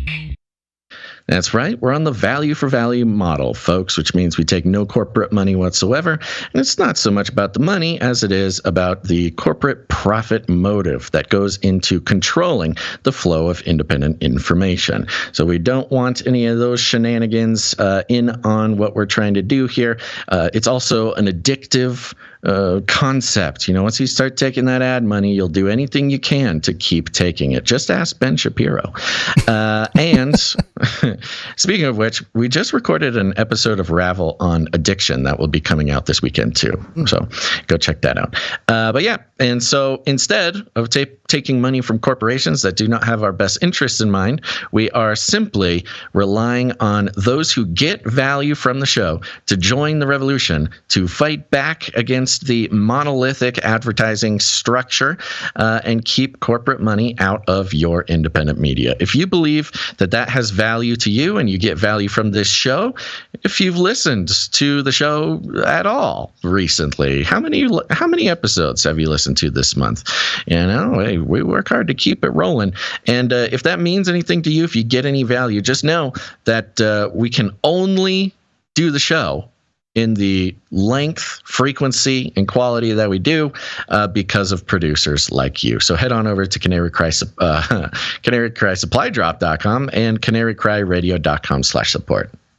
CanaryCryRadio.com/support. That's right. And let's thank some producers right now. We already thanked our executive producers, executive producer Rab from Western Russia, and executive producer Dustin H. We do have a new supply drop producer I want to thank. Okay. Yes. Oh, are you losing me? No. Okay. Let's thank the supply drop producer. Yeah, let's do it. Did you want the jingle? Yeah, play the jingle. Okay. Well, I didn't know. You need to. Yeah. Okay. We always play the jingle. That's right. The following producer signed up not only to keep this show going and understands what is at risk as economic situations become complicated, but wants to support the show, keep it going, keep the cycle of value, but also receive cool stuff. So the following producer will also receive a bonus gift of the Canary Crime Mixtape Volume 1, as well as all the other fun stuff coming next month. And that supply drop producer, Gons, you definitely cut out online. So say that again. Yeah, okay. Yeah, I thought so. right at the name, too. Oh, okay. Well, it's supply drop producer Gumby. Gumby. Wow. Okay. Yeah. Our time, something. I think we're lagging pretty bad or something because I can hear myself through your headphones very late. Well, you're not hearing you through my headphones, but you are hearing yourself through something. Yeah. Why don't we reconnect this call then? Okay. All right. Hold on 1 second. Call me back. Okay. Hold on. Let me do the right thing. Okay. Here we go. Hanging up on you, making sure because sometimes it can destroy people's ears. So, boom, boom, boom. There we go. Okay. Okay, I'm going to give you some video here. Hopefully that fixes some of the problems. Okay, thank you very much, supply drop producer Gumby. Gumby, thank you. Next up, we've got some producers who came in to produce this episode in particular, and let's thank them now. Okay. Starting with producer Julie S. Julie S., thank you. Julie S. comes in with a nice round number, which means we will not divulge that number. If you don't mind us sharing that number with the world, just make it a funky number, not nothing round. Some people put 33 cents, 77 cents, something funky. But thank you very much, producer Julie S. Thank you, Julie. Next up, we've got producer Sir Darren, Night of the Hungry Pandas. Hey, Sir Darren. Coming in, 76 episodes in a row.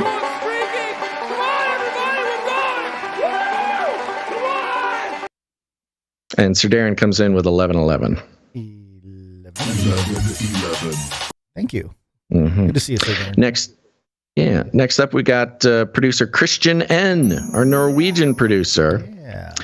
Came in with 1721.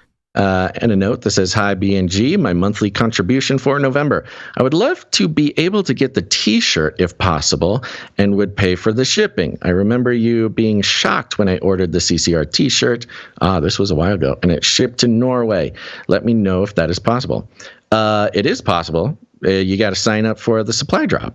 I'm not sure if you are signed up for the supply drop or not, but sign up for the supply drop. And I do know that some international shipping, specifically to Australia, is difficult. But if you sign up for the supply drop, Producer Isaac will do his best. He'll get in touch with you and they'll work out international shipping. Thank you very much, Producer Christian N. Thank you, Christian N. Next up, we've got producer Moore of Night of the Burning Chariots, 170 episodes in a row.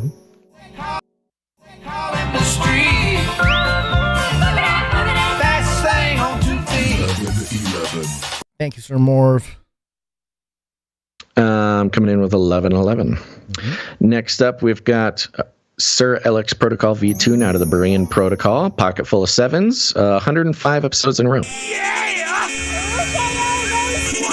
Quicker. Oh, yeah! Thank you so much. Oh, yeah, Sir Alex. Thank you very much. And that concludes the list of financial producers who came in the amount of 777 or more, which entitles them to have a note read on the show. We've got a few people who came in under that amount, and we will thank them now. Starting with producer Dr. Whodundat. Thank you very much, Dr. Whodundat. Good to see you.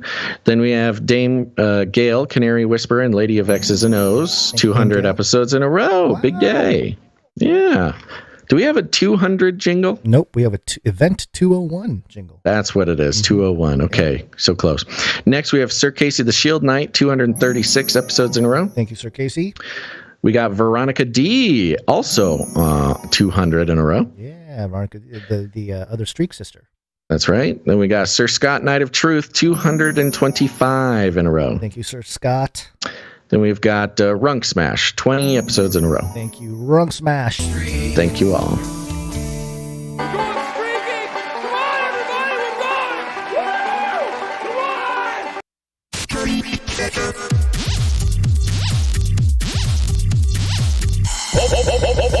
Oh, yeah, Streakalicious.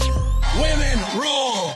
Streakalicious, indeed. Delicious. All right. Well, that concludes our list of financial producers today.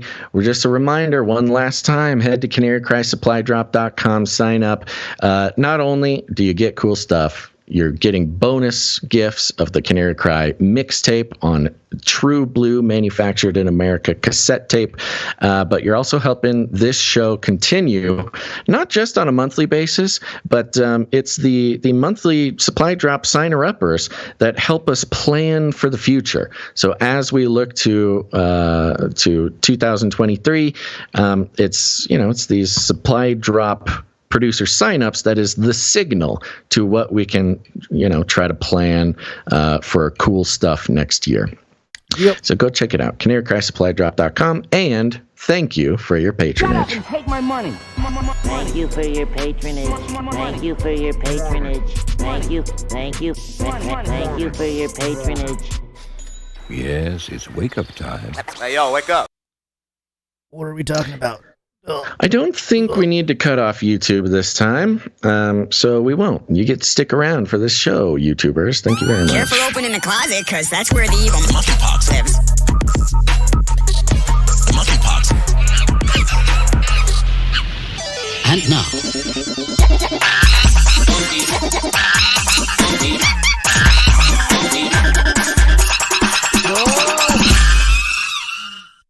Ooh. Booga, booga, booga, booga, booga. Been a while gone since we've heard about monkeypox. Yeah. CNN Health, WHO, that's the World Health Organization, renames monkeypox as MPOX. M-P-O-X. So MPOX. creative. They went to the back room. They looked at the algos, the keywords, and that's where they landed. The World Health Organization announced Monday that MPOX is now the preferred name for monkeypox. Quote, both names will be used simultaneously for 1 year while monkeypox is phased out, the organization said. Are they going to ban the word monkeypox? Like what? This is so stupid. So in 2024, somebody says, "Hey, how's that monkeypox going?" Jail. We are phasing out that word. Canceled. You are canceled. You must say MPOX, or nobody knows what you're talking about. The Biden administration. It's so stupid for a couple of reasons. Of course, they've been talking about renaming monkeypox since like May or something for a long, long time. In fact, I thought they already did. I didn't know that this was even, still floating around. But they officially just changed it. But it's so. I mean, okay, monkeypox, sure. They're saying it's offensive because not just monkeys can get it, and it makes you make an offensive connection between people who get monkeypox and monkeys or whatever. But to change it to simply MPOX, like that's not how that works. What do you think people? It's just referring to monkeypox, but just losing the unky. Like people are still going to be they're still going to be thinking monkeypox. Like it's like when you think of any other like bad acronym thing to call somebody, whether it's a racial slur or like a whatever, something to do with your gender identity or your sexuality or whatever. There's bad words, unacceptable words to call people in lots of different situations. None of them could you just get rid of 5 words or five letters or 2 letters or 3 letters. Or you can't just take out a letter or 5 and then say it's okay to use. Like this is not how this works, guys. Okay, it took you 8 months to just take out unky. Well, scientists and experts have pushed since the start of the recent outbreak to change the name to avoid discrimination and stigma that could steer people away from testing and vaccination. I don't know why the name would cause people to shy away from testing and vaccination, but okay.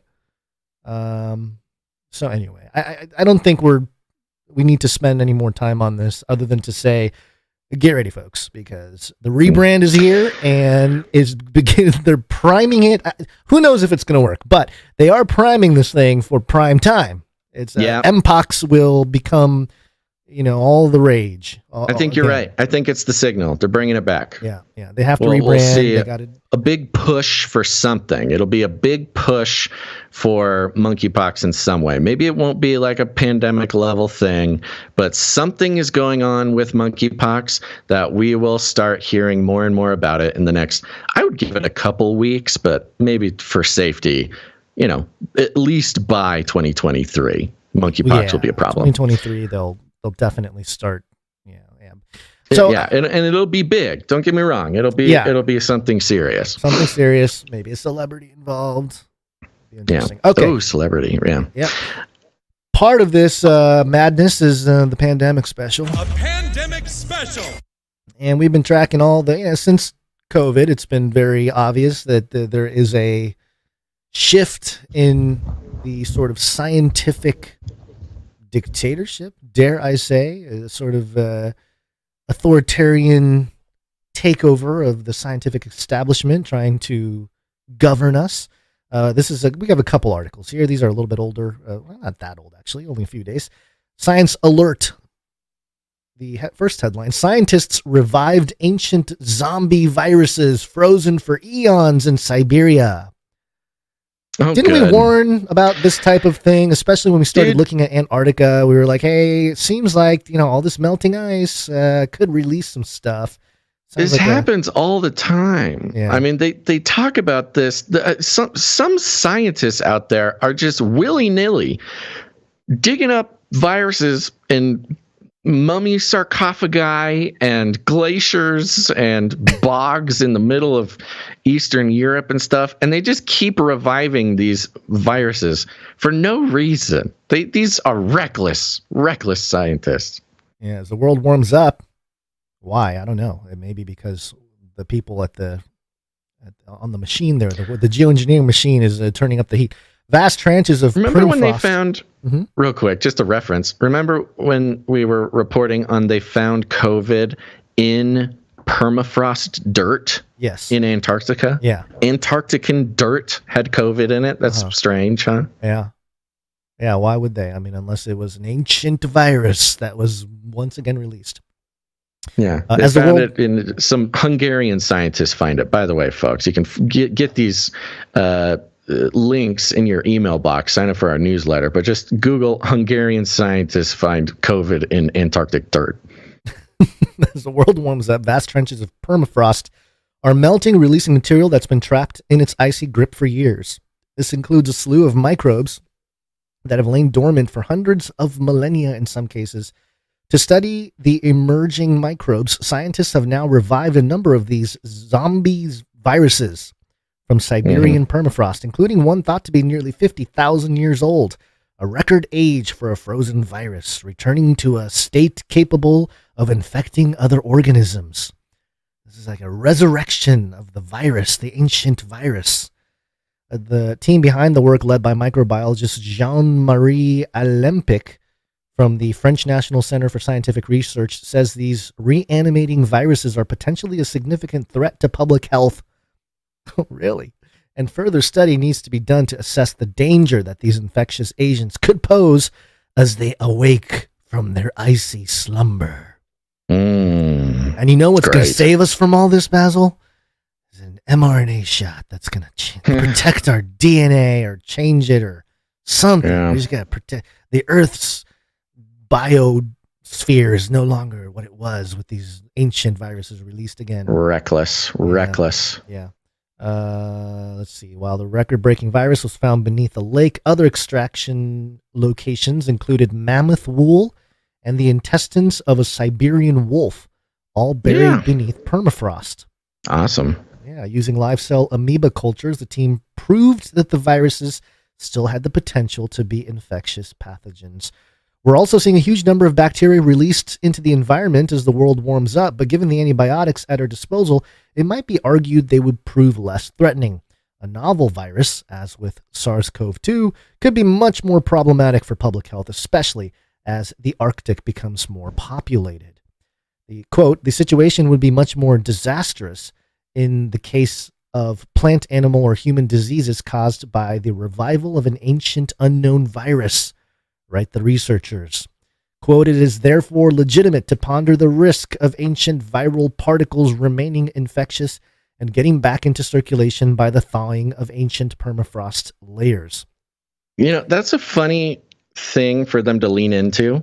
Yeah. Because, of course, us and fringy weirdos like us take very seriously the possibility of viruses awakening from, ancient ice layers or whatever, and see it fitting perfectly into the trends and forces controlling our world today. It's only the normies who are supposed to believe in the science and whatever that aren't taking this seriously or consider this some sort of fringe topic. So don't tell me I don't follow the science, folks. Well, I mean, speaking about the conditioning, they've done a lot of that. So it does seem like a science fiction plot, but it also seems very plausible. And yeah, why wouldn't they? Why wouldn't they? The other Science Alert headline here, which was actually linked, I think, in that last article, rapidly melting glaciers are releasing a staggering payload of unknown bacteria. So, yeah, just more of the same. Payload. That's military term. Military term. Payload. That's what you call bombs or missiles. They're payloads. Yeah, or whatever they're delivering up to the ISS allegedly. They have a payload that they're dropping off at the space station type of deal. So, yeah, again, I feel like the entire because the climate change topic. A lot of people have discussed how it is part of the, sort of a UN 2030 agenda thing, a World Economic Forum thing, a New World Order thing, and it certainly is. But in the context of COVID and what it did to society, it just completely shut everything down, the whole deal.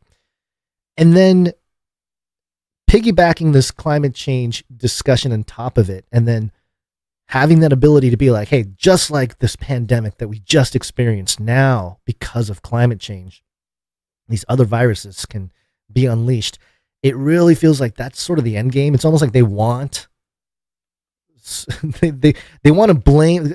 They're setting up the blame of the release of these viruses to climate change, which then they can then blame the people and say, hey, you guys didn't do enough to stop climate change. And look what you did. All these right-wing Republican, conservative, libertarian types, thinking climate change is all a joke. Well, look what happened now. The ancient virus is revived. It's ironic. Fault. It's ironic because, it is simultaneously, global warming, warming up the ice, releasing these things. It's the justification to dig them up ourselves and study them to see how we can defend against them. Right? But at the same time, if global warming does not release the virus and the bacteria, these viruses will almost certainly just get out from scientists doing this exact thing. I mean, it's the gain of function research concept all over again. We got to create the most dangerous virus so we know how to defend against it. Oopsie daisies. It's the very act of creating it created the problem that we were trying to fix in the first place. So here's what is sort of axiomatic in this case: whether or not climate change releases deadly viruses, we are going to have a problem with deadly viruses simply by fact that the scientists are digging them up and playing with them. We've seen this before. Yeah, it's pretty remarkable. And again, I just continue to see the splitting of society, the hurting of the populations. People that will be complicit and follow the authorities on all these issues, and those that won't. And I think they want to separate everybody into different these different network states. But there's always. I also see it as a bit of sorry, I'll let you move on in a second, but I also see a bit of its own predictive programming. It used to be Hollywood, television, movies. These were the predictive programming. The news is just its own predictive programming. Well, especially science. They are the prophets and the priests and prophets of the religion of science type of thing. Casting warnings. Prophecies about the future, what could be if we don't take action. It's very similar to kind of a judgment language, but I don't know. It's interesting, but it's not just stuff that's been trapped here for a long time, but it's also stuff that apparently is from up there. Space. Wanna go to space? Scary rocks. Scary rocks. Global News. .ca. In meteorite, Alberta researchers discover 2 minerals never seen before on Earth. Whoa. And I love the picture that they have at the top here, which looks like a big poop that got really hard, and it looks rather exactly like the big pile of dinosaur dung in the first Jurassic Park. Does it? The walkie-talkie was in or something, and he had to reach in and grab it. Yeah. I don't think they're telling us the whole truth about this rock. Apparently from space. It looks literally like a screenshot from Jurassic Park. Why is it so flat on the bottom, as if it was softer at some point and then settled into? I think the idea is that it's buried, maybe. Maybe. The meteorite expert from the University of Alberta was part of a team of researchers that discovered at least 2 new minerals never before seen on Earth. Chris Hurd. They're hurting us, Basil. A professor in the Department of Earth and Atmospheric Sciences and curator of the University of Alberta's meteorite collection, was contacted a couple years ago by trying to classify a 15-ton meteorite found in Somalia, the 9th largest meteorite ever found. Quote, in the course of doing the classification, describing this new rock for science. Oh, man. These people get paid to describe rocks for science. I came across some inclusions, some potential different interesting minerals inside the meteorite. What we've now discovered is there are at least 2 new minerals in this meteorite from Somalia that have never been discovered before. Quote, most people in my profession will go through their career and not even find 1 new mineral. Here, just by virtue of examining this meteorite, we came across 2, Heard said. really letting We're very proud. other meteorologists, just really showing off in their faces. Quote, it was an exciting moment when my colleague, Dr. Andrew Lowcock, was doing the analysis. The first day he was looking at it, he came to me and said, I think you've got at least 2 new minerals in there, based on their chemistry, based on the ratio of elements that are in there. In this case, iron, phosphorus, and oxygen. If you got 2 new minerals, that was really exciting. The 2 minerals came from a 70-gram piece that was sent to the U of A for classification. A potential 3rd mineral is also being looked at. Quote, whenever you find new mineral, it means that the geological conditions, the chemistry of the rock was different than what's been found before, Heard said. Quote, that's what makes this exciting. In this particular meteorite, you have 2 officially described minerals that are new to science. You just keep repeating it. Quote, that's my expertise. How you tease out the geologic processes and the geologic history of the asteroid this rock was once part of, Heard said. Quote, I never thought I'd be involved in describing brand new minerals just by virtue of working on a meteorite. And then it's got a little picture of it, and yeah, looks interesting. Mm-hmm. But just in time, Basil, for the release of a film. Okay. Yes, I've got something for you. I'm sending over to you right now. Okay. Maybe I will. Maybe I'll put. I'll put it in the doc here. Sure. Yes, so they said they found this meteorite in Somalia, right? So the first picture I'm sending you, or I'm putting in the doc here, is a picture of Somalia and its location in Africa. And you better get this jingle ready, Gons, because I'm about to blow your mind. So there's Somalia. It's kind of like where the little spike, the little horn is off on the right side of Africa. Mm-hmm. That whole big little hook that it has coming off the right side, that is Somalia. Yes. The next map I am sending you is where Wakanda is located, according to Marvel. Now, Wakanda the Marvel places Wakanda at the intersection of Kenya, Ethiopia, and South Sudan, which is like a mere, I don't know, couple hundred miles from Somalia, maybe. Basically, Somalia is right next to Wakanda. So I think this might be a data point in the Afrofuturism category, Gons. What shall we do?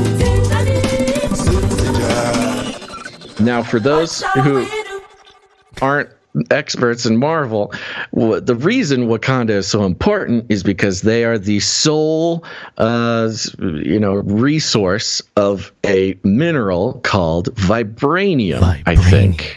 I want to say that it's yes. I believe it is vibranium that is found in Wakanda, which gives Wakanda its extraordinary technological powers, and everybody wants vibranium. In fact, the new Wakanda movie, Wakanda Forever, is all based around other countries wanting to get vibranium. And you literally have this scientist going to Somalia, finding a meteorite with 2 new minerals possibly right next 3 to where Wakanda's supposed to be. Yeah, well. What did you say? I said possibly 3. They're saying 2, but they're saying possibly 3. Yes, indeed. So I think we got a nice little setup for real life Wakanda. If not real life Wakanda, then at least a physical analog to vibranium, fitting into the Afrofuturism trend movement that we've seen, not just through cultural forces, in social movements, but also in governmental forces and New World Order 2.0, geopolitical struggles, China versus, the rest of the world for control over Africa for resource reasons. We found vibranium, folks, and believe it or not, it's right by Wakanda. This is very interesting. Now, do you think this is disclosure of an already existing Wakanda who have mined these materials to create their little invisible city in Africa.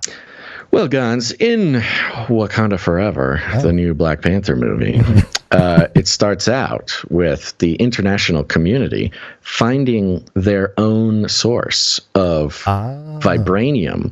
So perhaps, and the whole movie actually revolves around, this other source of vibranium that the rest of the world wants to get its hands on. And so, maybe... No, it's not in Antarctica. But that's for the real life script, I guess. But maybe that's what this is. They've found a new source of vibranium. I don't know, Gons. The way that the USA has treated countries who find a new resource that we like, I think I'd watch out if I was Somalia. Don't sign any papers with charming American military men telling you that they're going to take care of your people. Don't take any loans from the U.S. or any European bank. Don't, you watch out. You might suddenly have some ISIS members or something show up in Somalia that need a talking to. And I know about 100,000 U.S. soldiers who would probably be their welcoming committee. Even if we don't take the literal Wakanda thing here, we've part of the UFO disclosure, the government becoming involved in the phenomenon and everything else. Could that be part of this as well? Because there's a lot of TV shows and films and stuff like that where some kind of meteor or not just meteor, but a fragment of a comet or something like that helped create the more advanced AI or quantum computing or whatever it may be. So, stuff they already have. Starts the technological revolution in Africa. They need the materials to push the technocratic dream. Right. They need resources. There needs to be an economic reason for going over there and helping out Africa. Yeah. Did I disappear? No, you're still there. Weird. My Skype window has gone missing. Yeah, well, that's typical. It happens. I think a lot of things go weird, unexplained, unreasonable technological issues tend to happen when we're onto something, Gons. Yeah, we need our own source. Maybe we're giving away the Wakanda geopolitical storyline, and they don't like it being on record. Okay, sounds good. You want to thank some producers? Break.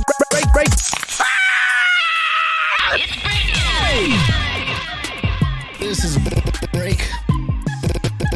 Don't just consume the content, but become the content. Become the content. Take a break. All right, we're going to take a real quick break here and thank some producers who came in with their talent. Don't just consume the content. Provide value back by building the culture behind the community here at Canary Cry News Talk. And all we ask is that you make something for the show. And we appreciate all the people who came in. Today we're going to... Whoa! That's weird.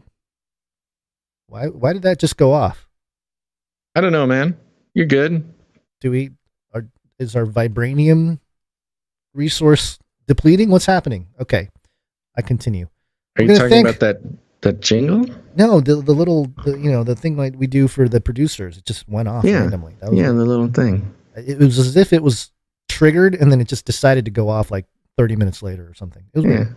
All right. Well, we don't have any audio production today. We don't have SpeakPipe either. We're just going to go straight to the art. Okay. Art, please. And it is from Sir Dove, Knight of Rusbeltia. And he has a note. As I pull up the art here. Hold on. Need a second here. Need a second to breathe. All this craziness. While you do that, I will mention, if you are a creative person, you can create some art. Send it into the show. Head on over to canarycry.art. It's a nice little upload portal for you there. You can send in art to the show. We'd love to feature it. It's an important part of the community building here. It's every once in a while, the producer sort of crowd shifts. Some people have, life gets in the way. Things start moving around. People start to get other things to do. So, but there's always an opportunity. If you're a creative person, come get involved with the show, create something for the show. We'd love to put it on the show, as well as leaving us voice messages. Now, I do see here somebody left a voice message during the show. We need to have it in before the show to get it on the show, but we will play that one on Friday. And you can leave us a voice message, which, you could tell us anything. You could ask us questions. You can say hi to other producers. You can give your thoughts on a topic, whatever the case may be. Just head on over to canarycrynewstalk.com, and you'll see a green tab on the bottom of the right-hand side. Click on that. You'll be able to leave us a voice message, and you're giving us permission to play the voice message, but it's not guaranteed. But we'd love to hear from you. Yep, Sir Dove. One art piece from Dove. Says, peace. For today's artwork, I made a possible merit badge for all the supply droppers out there. Hope you guys like it. Keep doing what you do, and I'll keep praying for yins. Love it. Thank you, Sir Dove, very much. I really appreciate the continued work on the merit badge system. And here we have the supply dropper merit badge. It's the circular format there. It says supply dropper badge down at the bottom, supply dropper up at the top. And we've got that googly-eyed, cute canary flying through the sky with some chemtrails behind him. But he's carrying that crate, that supply drop crate. And on the crate, of course, you see some stickers. You got the Think Outside the Cage bumper sticker. You've got the Nephilim Penguins hockey sticker. You've got the Arm & Hammer and sickle, robotic arm and hammer and sickle, what is it called? Satirical sticker there as well. Thank you very much, Sir Dove. Yeah, love it. For the viewing audience here, just real quick, I have Dove's book here. Yes. Not you have a physical book. You have the physical book on you. Yeah, that's great. Yeah, of course. Go to bigcartel.dovewashere.com and you can see all of his art. He's got some art for sale, and he's got 2 books, volume 1 and 2, filled with Bible artwork. And it's all very impressive. A lot of it you've seen on the show, some of it you haven't, but it's a beautiful piece to have laying around, and certainly a conversation starter. Oh, and you've got the bumper sticker there, too. Like these are all things that came in the supply drop. Like a real version of the sticker that you see on the box. Beautiful. Yeah, that turned out beautiful. You got to send me my new supply drop. You got to be nice. Be nice. This supply drop merit badge, this is a good contender for the opening volley of the merit badge system, because if you're already signed up to the supply drop, of course we could just stick this merit badge in your supply drop and it'll get right to you. But yeah, for those who need reminding, we're working on putting together a producer merit badge system, so keep an eye out for that. This might be the first one. Join the supply drop if you want to get in on it. Thank you very much, Sir Dove. Thank you, Sir Dove. All right, we also have a microfiction.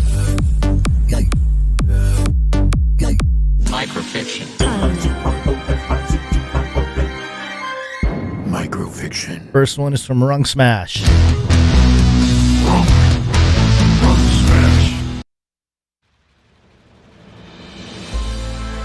The 3 hooded figures, each with their 10 remaining acolytes, prepared the ritual to embody their dark leaders.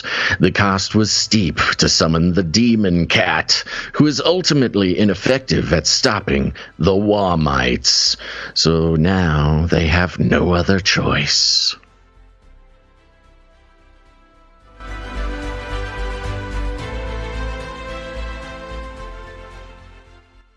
The DC Demon Cat making it into the making it into the microfictions there. Yeah, no we surprise. might need to make a Demon Cat trading card for the Legends of the Canarium trading card collection. Yeah, direct of course, enemy of the Canaries. That's true. Cat. The Demon Cat, which might be just another shameless plug for the supply drop. We don't talk about it often, but in each supply drop is a new first edition Legends of the Canarium trading card, collectible trading card. Yeah, we've been creating and printing our own trading card game set, and it's been very fun. Lots of Canary Cry characters making it into the collection there, and you can get that by joining the supply drop, canarycrysupply.com. Yep. All right, we got another one. Yeah, we got one more from the Sentinel.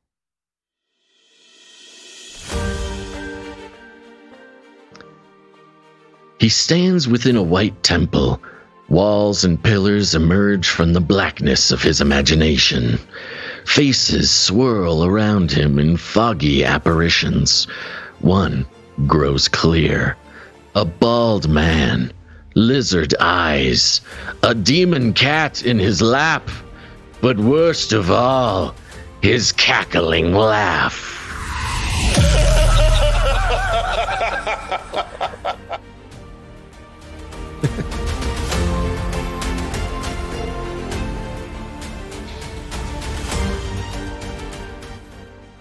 Wow. I think Jeff Fun, Bezos. A multimedia experience from the Sentinel there. Yeah. Little production notes there. But yeah, the Demon Cat seems to have inspired an entire the Demon Cat is in. It was a perfect story. It was. Right up our alley. Thank you very much to the Sentinel and Runk Smash for the microfictions and being very consistent with those. For those who don't know, listen to last episode if you want to know about the Demon Cat. We did not create the Demon Cat. No. Apparently, the Capitol building in D.C. is haunted by a demon cat. So you can learn all about it. Disembodied spirit of the Nephilim roaming around and inhabiting some form of a cat to get its way around. Do DC. Something. Yeah. All right. Thank you very much to all of our creative Canarians out there. If you're a creative person, create some for the show. I want to see some new people. Now, first of all, I love and require the artists that continually, faithfully create stuff for the show. But I am curious. I know that there's people out there. They're thinking, this is just a podcast. Look, especially if you just listen to the podcast version, you're not a live viewer or whatever. I can see, look, we're just on your list of many podcasts that you listen to. Sorry. That was not supposed to happen. We're just on your list. You're not trying to join any crazy community or anything, but you're a creative person and you've thought about it. You thought about making something for the show, but life is busy and you got work. You're not really, and who knows? I don't know. It's kind of a big pain to make a piece of art and send it into a podcast. I want to see what you got, baby. We'll give you extra props for people who've been sitting there thinking for months, perhaps years, that they should create something and haven't done it. Let's get some additional blood in the pool here. That's a weird way to say it, but there you go. Really weird way to say it, especially on this episode. We're talking about the Balenciaga and all that stuff. Demon cats, yeah. Demon cat. Demonic power. Go to canarycry.art, fill out the form, upload your art there. Do it. All right. Okay, one more segment before we call it an evening.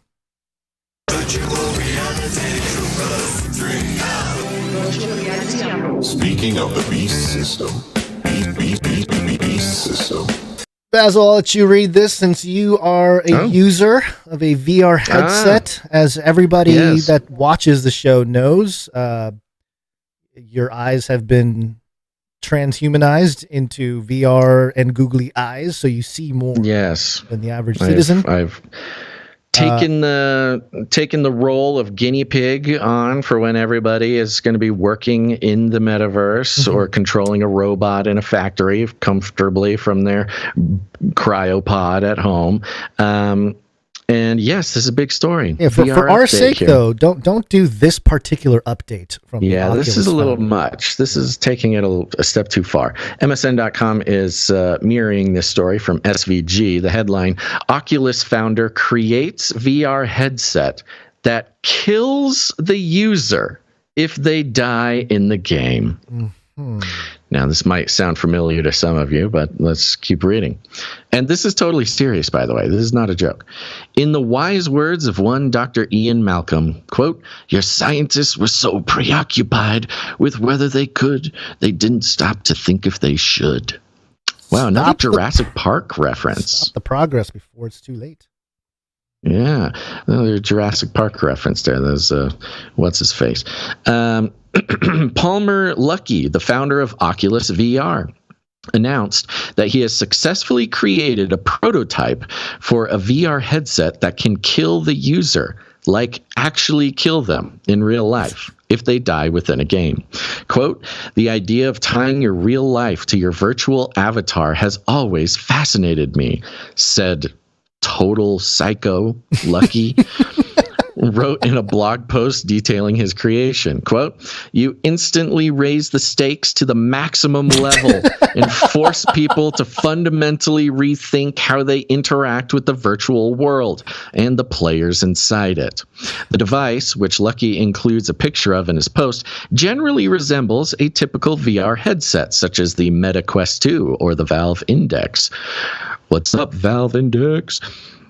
However, viewers will quickly notice 3 conspicuous cylinders protruding right above where the user's forehead would be.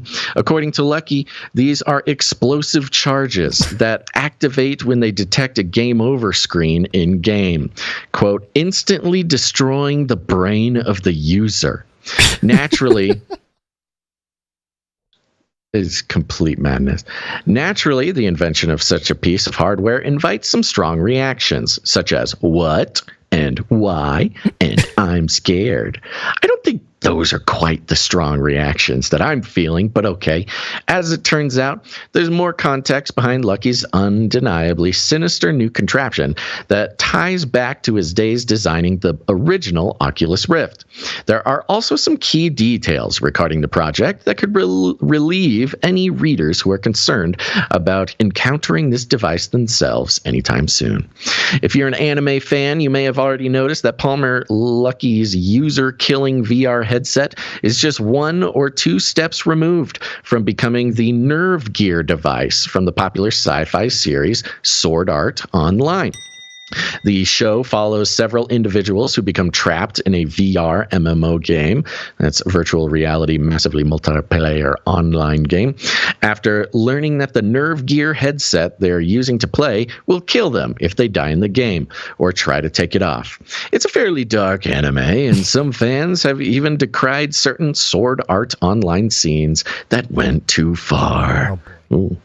The parallels between Lucky's grim invention and Sword Art Online are no coincidence. As the creator detailed in his blog post, he's been inspired by the franchise since before he started designing the original Oculus Rift. Okay, let me take a pause for a second. The guy who created arguably the most popular, most commercially available VR headset, the Oculus Rift, later sold to Meta or Facebook, the one piece of hardware that really did change the game in VR, was originally inspired by a headset that murders you, even before he created the Oculus Rift. This, we talk about the dark past or proclivities or, occult origins of a lot of things that are considered, just whatever, normal parts of society now or government or whatever. This is a great example of that. The innocent Oculus Rift that children and podcasters are using around the world, that is marketed by Facebook, Meta, one of the biggest tech companies in the world, by one of the most beloved cyborg lizard people, Mark Zuckerberg, was created by someone who was originally inspired by a murder helmet. It's a little disturbing. Quote, I'm surprised. I'm sorry. I just want to mention that I'm surprised that, okay, 4 years ago, when I was deep in making Face Like the Sun videos, one of the topics I brought up a lot was Sword Art Online as a potential, all the social implications, the VR implications, all the stuff, the spiritual implications. And so for me, this is really vindicative of the guy who built the thing that's on your face right now, Basil, watched an anime where this was a reality and it went into building it, and it doesn't get any better as the article goes on. So continue. Right. Are you going to keep reading? Oh, sorry. I thought we were just... Yeah, yes. I'm going to skip down to the next paragraph. The headset's melding of VR technology and weaponry also stems from Lucky's expertise in both fields. Oh, good. He's got expertise in the VR and the explosives. The weaponry. Not just explosives, but weaponry. The ex-Oculus exec is currently the head of Anduril Industries, a defense technology company that manufactures military weapons. He evidently put that experience to work on the headset's design, borrowing the explosive charges from a, quote, different project he's been working on. Swell. Just swell. Yeah, that's fantastic. And then it kind of goes into some more abstract things with Sword Art Online. I don't know if you want to go into the whole thing. No, I mean, there's that quote, there's a huge variety of failures that could occur and kill the user at the wrong time, you know, like what if it accidentally glitches to the game over screen, and right? Then, you know, and then you're toast. Now, obviously, this is not meant for commercial production yet. Really? Obviously, this is just like whatever, an art project or a strange, sick hobby this guy has. I think this could definitely be used in warfare. And think about raising the stakes to the maximum level, and you know, we won't have necessarily a kind of kinetic hot war on the ground. I mean, sometimes we do with territorial issues and whatnot, but if we're gonna be fighting in the metaverse, why not raise the stakes to the maximum level, Basil, and you know, really make it about life and death? Sure. You're going some Ender's Game. Well, I mean, this is his quote. You instantly raise the stakes to the maximum level and force people to fundamentally rethink how they interact with the virtual world and the players inside it. This is the psychological operation at play. So let me hit you with this.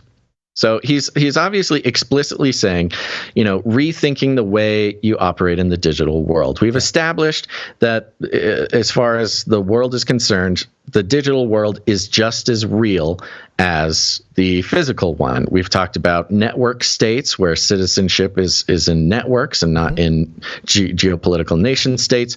We've talked about, you know, the internet is real life. We've talked about warfare, not just, I mean, information warfare especially is sort of the most important piece of warfare nowadays. Facebook being an actual war fighting domain, stuff like this. This is all admitted by military experts, policymakers, stuff like this.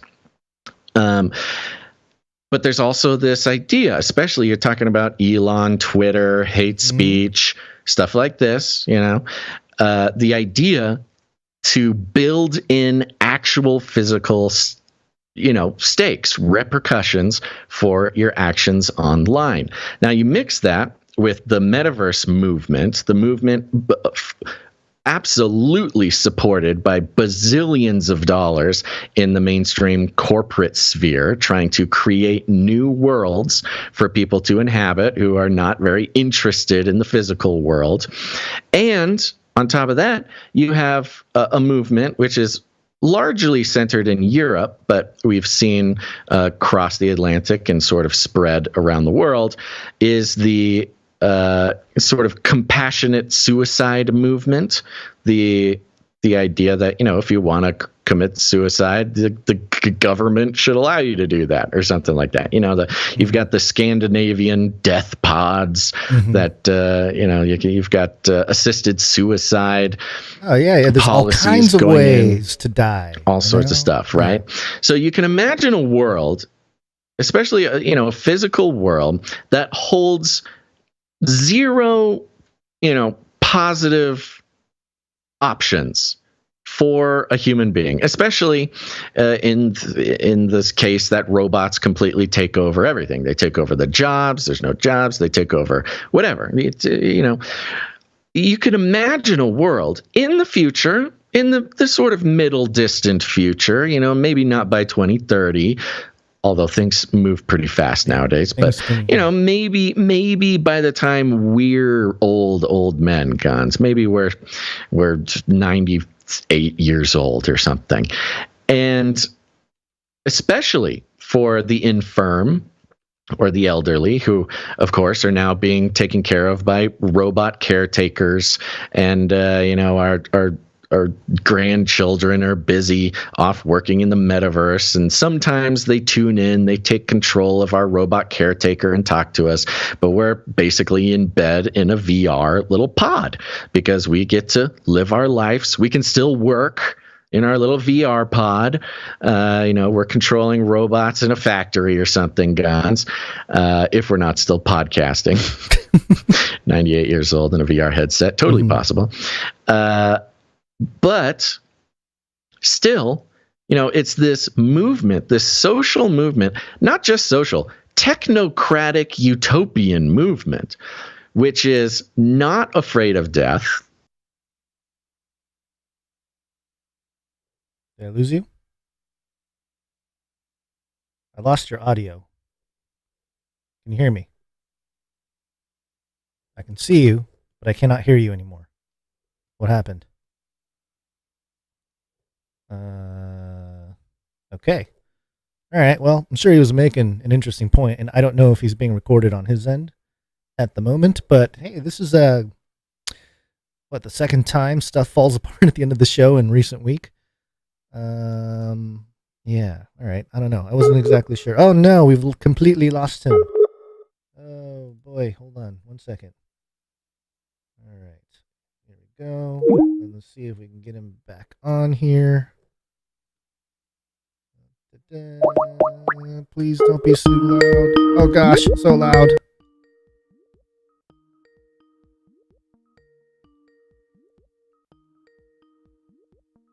Okay, well, it appears Basil has completely lost the internet, so we will just continue on here and try to wrap the show. So yeah, this story about the Oculus founder here creates a VR headset that kills a user if they die in a game. Yeah, the ability to raise the stakes with anything that's virtual and put your money where your mouth is, or in this case, your life where your mouth is when it comes to maybe certain disputes or conflicts to be settled in the metaverse. This truly does set the precedence, because even if they don't actually, I don't see this ever really being deployed unless it's you got a whole few generations maybe where people are really immersed in all this, and it becomes part of a way to prove your mettle, or really buy into something to defend or to fight for, especially in the context of the metaverse. But I wanted to tie it to just one more thing quickly here that is peripheral but also directly connected to this VR situation. And I didn't know where to put this headline, but I put it here because it was, I don't know, it's kind of funny, but also speaks to a grandeur milieu that's taking place, or just sort of the temperament of the world right now. And it's coming from Vice, and the headline here is Buddhist temple left without monks after they all test positive for meth.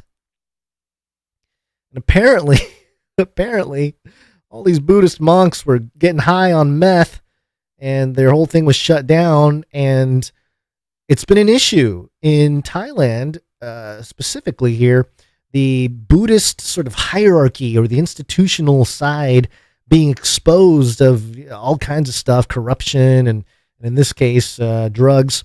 As it says here, this is not an isolated case of Thai monks behaving badly either. In recent years, the sacred institution of Thai Buddhism has been tarnished by a series of high-profile arrests and scandals relating to corruption, murder, and drug trafficking among its clergy. And I think we will see how much of this great reset will affect literally everybody. In the last few weeks, we've seen Apple or I guess it was this week, Apple being pressured by Elon Musk about, certain things about their, the way they're trying to monopolize the app market and stuff like that. And we'll see what happens to them. But there's definitely a shakeup happening. And whenever there's a shakeup, people tend to find or associate with new identities. And that is happening. It's happening. It's been happening sort of with the papacy and the Vatican. But it feels like it's going to really spread quickly. And we've just recently the European Central Bank coming out and saying, yeah, we printed too much money and all kinds of stuff. But anyway, point being, traditional institutions are being pressured with the advent of technology, and especially with the advent of the internet, to move to a more transparent type of system. And, it's interesting because it creates the ability for most of the general population to really see what's happening a little bit more under the hood with various institutions and organizations. But I want to connect this to the VR thing specifically because the Buddhists are very open to adopting new technologies. I think they have like robot monks already in Japan, like giving Buddhist services and things like that. So I wanted to see if there was anything written about Buddhism and VR in particular. And I did a quick search, nothing too intense, but there was a Medium article that was written in 2016. And the headline is virtual reality the medium that Buddhism has been waiting for? Deepak Chopra thinks so. And his team, and he's teamed up with VR producer Weaver for an enlightening new simulation. And so, yeah, he of course, Deepak Chopra, very new agey. He's trying to, are you back? That is infuriating. Oh, good. Can you hear me? Yeah, I can hear you. Yeah, good. Okay, wonderful. I just had to reinstall Skype. Oh, good. Yeah, Yeah, so there's some sort of massive fatal error in running that software. Wonderful. Sure. Yeah, well, I was see you're talking about the meth Buddhists. Yeah, the meth Buddhists, and then the VR sort of being perhaps a way to curtail the drug problem in institutionalized Buddhism, as well as quench their thirst for some sort of transcendent experience. A VR headset could really assist in that. And so, and also if you've ever seen, oh boy, what's the movie that was Scarlett Johansson, who's in all the transhumanist movies, but it was a film that it was an anime and then they redid it as a live action film recently. I believe it was Ghost in the Shell. Ghost in the Shell. They have these people that are all hooked up, right? With their like heads, they're all hooked up to the internet or whatever. And they look like monks. They're like Buddhists, literally, all hooked up. So I feel like there's something there. And I think, go ahead. To connect it to the longest dot connecting session I was doing before I got cut off. And that's really, really a sad thing that happened. But that's exactly where I was going, trying to lead into your Buddhist thing. But, think about it. Who would be so disconnected from the consequence of death or the fear of death or the sort of nature of death? I mean, at least if you take Buddhists at their word, they are those people. They are the people who, you talk about the difference of state between life and death, and, to a real hardcore Buddhist, or at least some of them that I've talked to, the lack of fear of death, the impermanence of everything, the impermanence of life, stuff like that. I could see it's a bit of a Buddhist framework, the accepting that everything is, a mandala that will be swept away in the waves. I could see that framework being important to accepting putting on a VR helmet that you could, again, just enter another illusory reality. To a hardcore Buddhist, even this reality is illusory. It's an illusion. And so entering into another illusory reality like the metaverse, even if the consequence could be an explosion on your VR mask that ends your life, I could see that ontological framework being one that might be the first type of person who would willingly put on the explosive VR headset, because, to the perhaps absurdist logical conclusion of the illusory nature of the universe, as is taught in Buddhism, I could see that would be no different from dying as a consequence of something in the physical world, or in the digital world, or the long-term importance of even differentiating those things. I could see it totally fits in with the really hardcore Buddhist open hand philosophy. Yeah, and where philosophically it seems like everything is headed is that everything is code. Life, DNA is code. Right. Life is code, biology is code, all materials is code. And so the Eastern philosophies really accommodate that worldview. So I can see that becoming very, so you can say, hey, as soon as you're born, you want to be connected because you want to leave a legacy. And the more you can participate in feeding this system, the more your fingerprint will be left in the world, that kind of thing. And so, of course, to raise the stakes, you would want that kill switch to prove your worth, that what you're saying is actually valuable, It's interesting. I think what you're explaining is more of a Western mindset. I think that might be the angle for the Western mindset, for sure.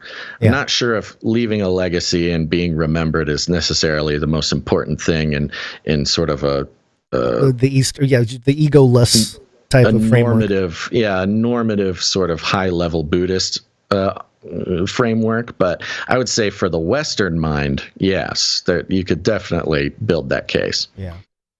Well, okay. We'll see how it all turns out, I guess. There we go. Yeah. The Lord will return to a bunch of Buddhists on meth, hooked into VR headsets, demon cats running around, ancient viruses causing plagues. What else? What else do we talk about today? I don't know, but I could see the explosive VR headset first becoming notable on the dark web, streaming scary stuff. Oh yeah, that's true. Yeah, you hear about the creepy stuff on the dark web where people are put in danger like that. You could see this having its first primetime debut somewhere. Oh, this in is that a great crowd. This is a great centerpiece for a new Saw movie or something. I was just thinking that. Yeah. Yes, very much Saw related. Yeah.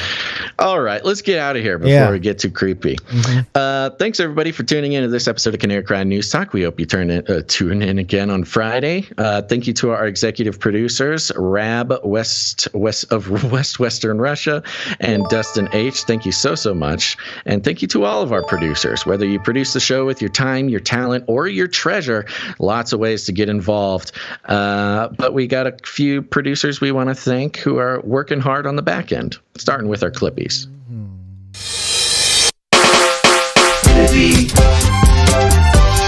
Clipping all those videos.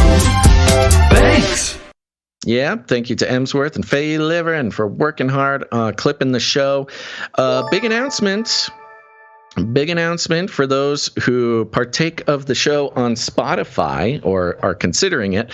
The video version of the podcast will now be available on Spotify. So you can watch the video version of the podcast on Spotify. We're still ironing out a couple little details, but if you search Canary Cry News Talk, all separate words, Canary Cry News TikTok. You'll see our logo, the Canary Cry seal there on a black background. That is the video version of the podcast. So now you can just watch that. You don't need to use YouTube. You don't need to use Twitch or Rumble or whatever. Right there on Spotify on your phone, you can watch the video version, kind of like Joe Rogan. And we are still sort of greasing the wheels on the whole back end system, but Faye Liverin has got it locked down. So hopefully the video version of the podcast will be up on Spotify, very shortly after we go live. So go check it out. It's pretty cool. Thank you, Faye. Thank you, Faye, who's really been really incredible lately for all sorts of reasons. Thank you to our timestampers. Timestamp, it's hard work. Timestamp. Timestamps are very important, and it is very hard work, very tedious. And thank you to our producer, Jade Bouncerson, for doing the timestamps for 564. It's so important, from appealing to YouTube strikes to creating chapters on podcast apps to keeping track of all sorts of stories long term. The timestamps are incredibly important to the organization. So thank you, Jade B. Thank you. Nick, thank you to our social media gal. I got the hiccups. Thanks so much. Social media, follow us. Thanks, Dame Miss G of the OV and the Deep Rivers, for making sure the art gets up on the social media. Yeah, speaking of Dame Miss G of the OV and Deep Rivers. Canary Cry Meetup. Go to canarycrymeetups.com. You can find all sorts of meetups that are going on around the world. A little light this time of year, but we do have in Silver Dollar City over there in Missouri, the December 11th Canary Cry meetup at the theme park there. That's very fun. We'll be very jealous. And also on December 11th, we have Dame Miss G of the OV and the Deep Rivers doing a meetup up in Canada, in Ottawa. Yeah, in Ottawa, Sunday, December 11th at 1:30 p.m. at the Bridgehead Cafe and Coffee Shop, 2745 Iris Street, Ottawa, Ontario, Canada. There you go, Canadians. If you're traveling for the Christmas time or whatever, if you're near Ottawa on December 11th, go check it out. You can find all the details over there at canarycrymeetups.com. Yep, we'll see you there. This is fun. See you at the meetup.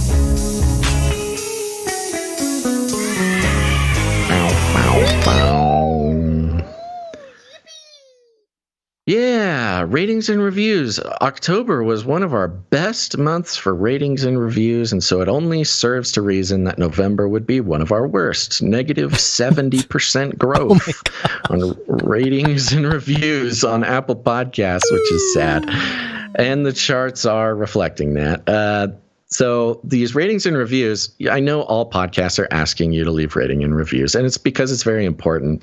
The ratings and reviews on Apple Podcasts really go a long way to help the algorithms share it. New people find the show all the time if we're getting, 5 or more ratings and reviews a week. There are innumerable thousands of you out there listening right now on Apple Podcasts.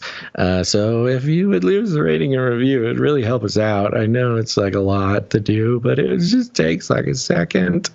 Just takes like a second, and just tell people that you like the podcast and what it means to you. And it makes us feel good, but also new people find it. And I really want new people to find the podcast. So please leave ratings and reviews for me. Do it for me. And wow, thank you to those who just. Thanks. I've been working on it. Okay. Wow. All right. What was I saying? Yeah, go do it, please. Thank you. We'll read them on the show. It really helps out. And other than that, Thank you to Jam for the links. Thank you to Clink and Niphius for the personal assistance. And other than that, share the show, folks. Share it out with your friends, your family, your friends' family, your family's friends. It's the holidays. What better to do than share your weird favorite podcast with all your very normal friends and family? Here's a great way to do it. You don't have to share the show like in a normal way, in a regular way. You can, you should. You should still definitely tweet about it, put it on Facebook, all that stuff. But you should also learn how to knit, and then knit a Canary Cry News Talk Christmas sweater.